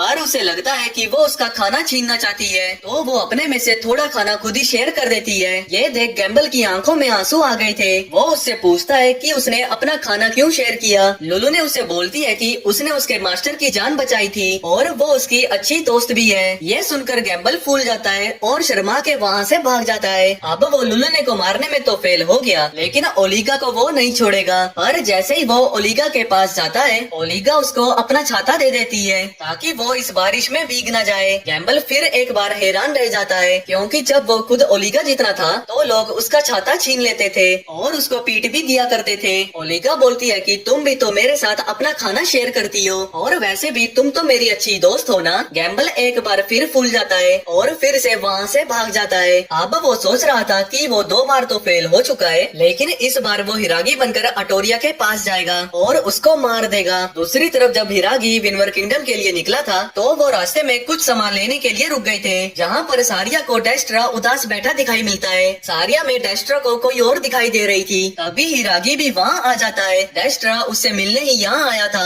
हिरागी को भी लगता है कि उसने डेस्ट्रा को कहीं तो देखा है। तभी डेस्ट्रा हिरागी को पहचानते हुए बोलता है कि तुम तो बार्बाडोर एकेडमी के टीचर हो ना। वो बोलता है कि अब हिरागी बहुत ही फेमस हो गया है, विनवर किंगडम के राजा भी उस पर भरोसा करते हैं। वैसे हिरागी पूछता है कि वो यहाँ क्या कर रहा है। डेस्ट्रा बोलता है कि वो कुछ मजेदार करने सफर पर निकला है और ये कहकर वो वहाँ से चला जाता है कि हम फिर से मिलेंगे। अब इसके बाद सीन वापस से शिफ्ट होता है बार्बाडोर एकेडमी पर, जहाँ पर अटोरिया ये देख हैरान थी कि हिरागी इतनी जल्दी वापस आ गया है। हिरागी बोलता है कि उसे अटोरिया की बहुत याद आ रही थी, इसीलिए वो अकेला ही वापस आ गया। अब वो अटोरिया को गले लगाकर एक डैगर से मारने वाला था, लेकिन तभी अटोरिया एक घुसा मारकर उसे दूर कर देती है, क्योंकि वो बहुत शर्मा गई थी। गैम्बल अपने मन में सोचता है क्या हिरागी हमेशा ही ऐसे घुसे खाता रहता है। वैसे वो बोलती है कि उसे हिरागी की बहुत परवाह हो रही थी। ये सुनकर गैम्बल को एक और झटका लगता है। अब अटोरिया कहती है कि अब वो उसे गले लगा सकता है, लेकिन गैम्बल तो सदमे में जा चुका था। तो अटोरिया गुस्से में एक और घुसा धर देती है। अब गैम्बल को एक नया मकसद मिल चुका था कि ये लोग हिरागी से इतना प्यार क्यों करते हैं, लेकिन धीरे धीरे अब वो उनके साथ कंफर्टेबल होने लगा। सडनली उसे याद आता है कि वो तो अपना मिशन भूल ही गया। तभी बारना बॉस भी उन्हें डीमन कल्ट के बारे में कुछ बताने वाले थे, लेकिन अचानक से ही एक बहुत बड़ा ओग्रे वहाँ आ जाता है जो उनके ऊपर हमला कर देता है। वो अटोरिया को बस मारने ही वाला था, लेकिन गैम्बल बीच में आ जाता है। ओग्रे गैम्बल की डीमन आई को देखकर वहाँ से भाग जाता है और ये देख जैसा बारना बॉस को शक था, उन्हें जो इतने वक्त से एक ताकतवर डीमन की खुशबू महसूस हो रही थी, तभी कानाजुकी रिवील करती है कि उनके बीच में जो हिरागी है असल में वो हिरागी है ही नहीं, और प्रूफ के तौर में वो अपने साथ असली आयरी को भी लेकर आई है, जो कि उसे मुर्गियों के झोपड़े में बेहोश पड़ी मिली थी। अब गैम्बल भी अपने असली रूप में आ जाता है और सबको अपने प्लान के बारे में बता देता है कि किस तरह वो हिरागी के दोस्तों को मारकर उसे तड़पाना चाहता था, लेकिन हिरागी की जगह लेने के बाद उसे पता चला कि प्यार होता क्या है, जो उससे कभी किसी ने नहीं किया।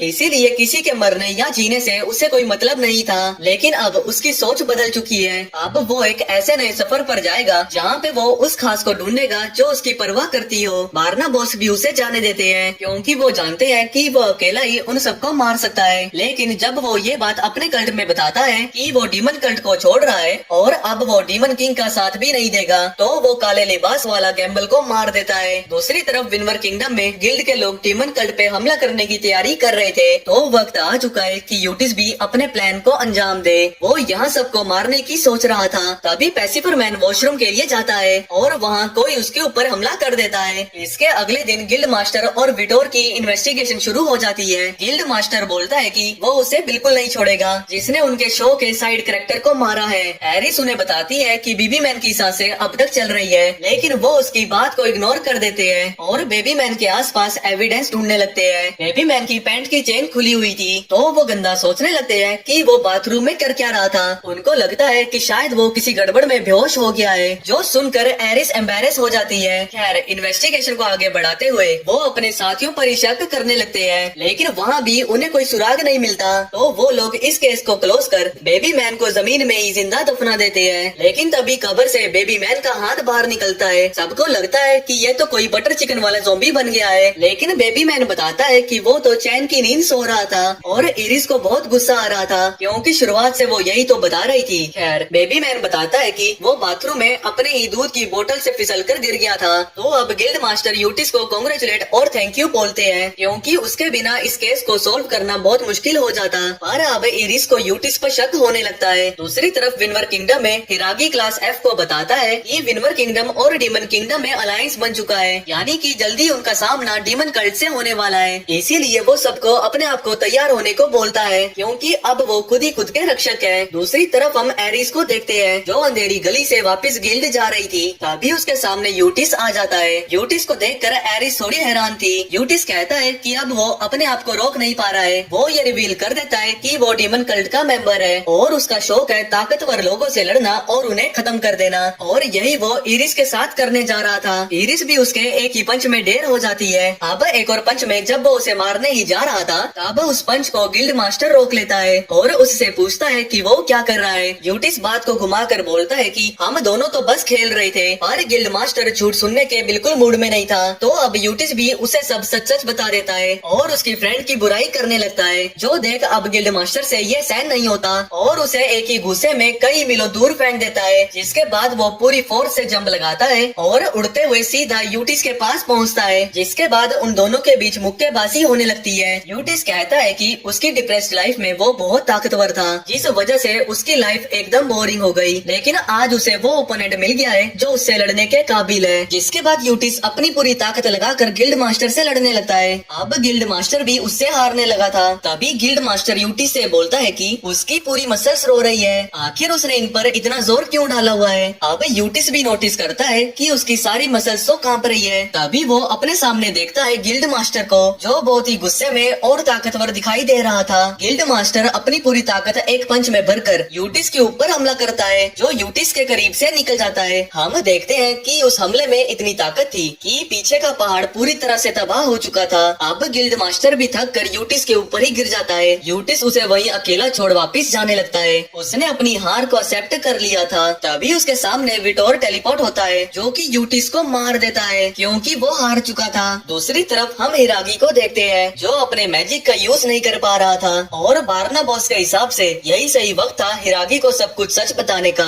बारना बॉस शुरुआत से ही जानते थे कि डीमन कल्ट हमला करेगा और वो जानबूझकर हिरागी को यहाँ लेकर आए थे, क्योंकि हिरागी के अंदर जो फ्रूट ऑफ एवोल्यूशन है असल में वो डीमन किंग से कनेक्टेड है। और किस तरह इसके पीछे भी एक कहानी है। जब कई सारे गॉड्स मिलकर दुनिया को क्रिएट कर रहे थे, तब एक गॉड को इससे आपत्ति थी और इसी वजह से गॉड्स के बीच एक युद्ध शुरू हुआ, जिसमें अधिकतर सब खत्म हो गया। लेकिन आखिर में सभी गॉड्स ने मिलकर उस गॉड को इस दुनिया में सील कर दिया। जिसके बाद वो सभी गॉड से नफरत करने लगा और उसी नफरत से जन्म हुआ फ्रूट ऑफ एवोल्यूशन का, जो इंसानों की नेगेटिव एनर्जी से इस दुनिया में फैलने लगा। और ये चीज गॉड ने भी नोटिस की और उसकी ग्रोथ को वहीं रोक दिया। लेकिन जो भी फ्रूट ऑफ एवोल्यूशन को खाता है वो डीमन किंग का खाना बन जाता है, क्योंकि जिस गॉड को सील किया गया था वो असल में डीमन किंग ही था। अब ये बात भी सबके सामने आती है कि डेस्ट्रा कभी बारना बॉस का स्टूडेंट हुआ करता था। एक युद्ध के दौरान डेस्ट्रा ने अपने परिवार को खो दिया था। जब तक वो उन्हें मिला था तब तक उसका माइंडसेट दुनिया को खत्म करने का बन चुका था। वो इन सब का दोष भगवान को दे रहा था। जिसके बाद बारना बॉस की स्टूडेंट लिबेरा ने डेस्ट्रा को संभाला था। वो धीरे धीरे लिबेरा को पसंद करने लगा और उसने अपने आप को संभाला ही था कि एक दिन डीमंस ने बारबाडोर एकेडमी पर अटैक कर दिया, जिसमें वो अपनी जान बचाते हुए एक डीमन के सामने आ गया। उस वक्त बारना बॉस बाकी डीमन से लड़ने में व्यस्त थे। जब वो डीमन डेस्ट्रा को मारने ही जा रहा था, तब लिबेरा ने अपने आप को सेक्रीफाइस करके डेस्ट्रा की जान बचाई थी, जो सदमा वो सह ना पाया। डीमंस के जाने के बाद उसे मलबे में लिबेरा तो नहीं मिली, लेकिन वो क्लिप मिली जिसे डेस्ट्रा ने लिबेरा को ही दी थी। इसको देखने के बाद डेस्ट्रा की नेगेटिव एनर्जी इतनी ज्यादा बढ़ गई कि वो उसी डायमेंशन में चला गया जहाँ पे हमने हिरागी को डीमन किंग के साथ देखा था। डीमन किंग डेस्ट्रा को मैनिपुलेट करता है और यकीन दिलाता है कि ये सब गॉड ने किया है। जिसके बाद डेस्ट्रा उसकी बातों में आकर फ्रूट ऑफ एवोल्यूशन को खा लेता है। उस वक्त बारना बॉस उसको चाहकर भी नहीं नहीं रोक पाए थे। अब जब वो ये कहानी बता ही रहे थे तभी अचानक ही उनके सामने डेस्ट्रा आ जाता है, जो वहाँ पे एक प्रेशर क्रिएट करता है जिसकी वजह से कोई भी अपनी जगह से हिल नहीं पा रहा था। वो हिरागी को अपने साथ ले जाने वाला था, लेकिन बार्नाबॉस अपने मैजिक से उसके मैजिक से बाहर आ जाते हैं और हिरागी को बचाने की कोशिश करते हैं, लेकिन यकीनन वो कर नहीं पाते। अब डेस्ट्रा बार्नाबॉस को मारकर विटोर की पावर से हिरागी और सारिया को दूसरे डायमेंशन में ले जाते हैं, जो कि पूरी तरह नेगेटिव एनर्जी से बना हुआ था। यहाँ तक कि डीमन किंग भी यही सील है। डेस्ट्रा साइची को बताता है कि उसके पास एब्सोल्यूट डेथ की पावर है, जिससे वो जिसको भी छूता है वो तुरंत ही खत्म हो जाता है और वापिस से रिकार्नेट भी नहीं हो सकता।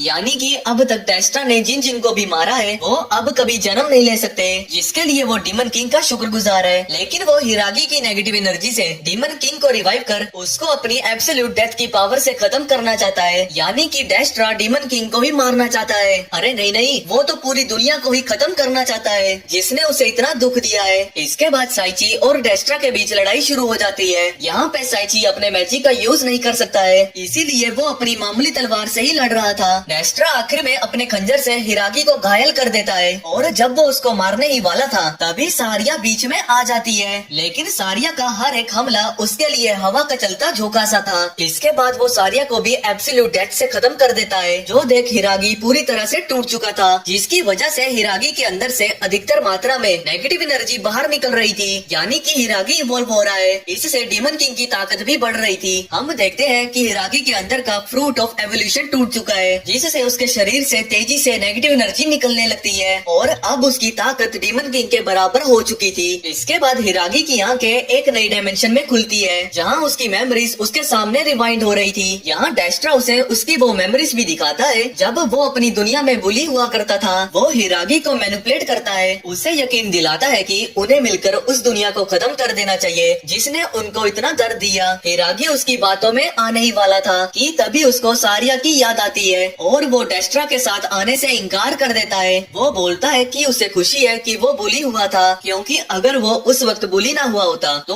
आज वो लोगों के दर्द को समझ नहीं पाता। हम देखते हैं कि सभी लोग हिरागी को शुक्रिया अदा कर रहे हैं, तभी सारिया भी अचानक से सामने आती है और हिरागी को थैंक यू बोलती है कि उसने उसके गोरिल्ला होने के बाद भी उसे अपनाया। अब इन सब के साथ की वजह से हिरागी अब डिमोनिक पावर को कंट्रोल कर पा रहा था और उसका आखिरी बार एवोल्यूशन होता है, जिसमें वो पहले से भी ताकतवर और खूबसूरत हो जाता है। हिरागी अपनी लव की पावर से एक प्लांट को उगाता है, जिसकी वजह से वो उन सभी को वापस जिंदा कर देता है जो लोग पहले मरे थे। इसके बाद हिरागी की स्पेशल पावर वापस चली जाती है, पर अभी भी उसके पास लव की पावर है, जिससे वो डेस्ट्रा के साथ लड़ता है और उससे जीत भी जाता है। डेस्ट्रा को यकीन नहीं हो रहा था कि वो हार कैसे सकता है, जबकि वो दोनों तो एक जैसे थे। जिसके बाद वो फूट फूट के रोने लगता है। हिरागी उसे यकीन दिलाता है कि अगर वो कोशिश करे तो वो भी अपने आप को बदल सकता है। ये सुनकर डेस्ट्रा को अच्छा लगता है और वो अपनी एब्सोल्यूट डेथ पावर से अपने आप को ही मार देता है, क्योंकि अब उसे अपने टीचर के पास जाना है। हिरागी उसे वापस जिंदा करने की कोशिश करता है, लेकिन अब तक बहुत देर हो चुकी थी। तभी सारिया भी हिरागी के सामने आती है और वो अपने गोरिल्ला फॉर्म में आकर हिरागी को प्यार करने लगती है। इसके बाद सब कुछ पहले की तरह नॉर्मल हो जाता है। गैम्बलस भी जिंदा होकर क्लास एफ को पढ़ाने लगा था और यूटिस ने भी गिल्ड मास्टर के साथ वापस दोस्ती कर ली थी। जाकिया, टिमोलस और एंगुलस ये सब भी वापस जिंदा हो गए थे और यहाँ पे इस कहानी की हैप्पी एंडिंग होती है। लेकिन आखिर में हम एक ताकतवर डीमन को भी देखते हैं और ये डीमन और कोई नहीं बल्कि एनिमिटी है। और इसी के साथ ये सीरीज यहीं पर खत्म होती है। आई होप आप लोगों को ये सीरीज बहुत पसंद आई हो और ऐसे ही मजेदार एनिमेस को देखने के लिए चैनल को सब्सक्राइब जरूर करें। तो अभी के लिए इतना ही और मिलते हैं नेक्स्ट वीडियो में।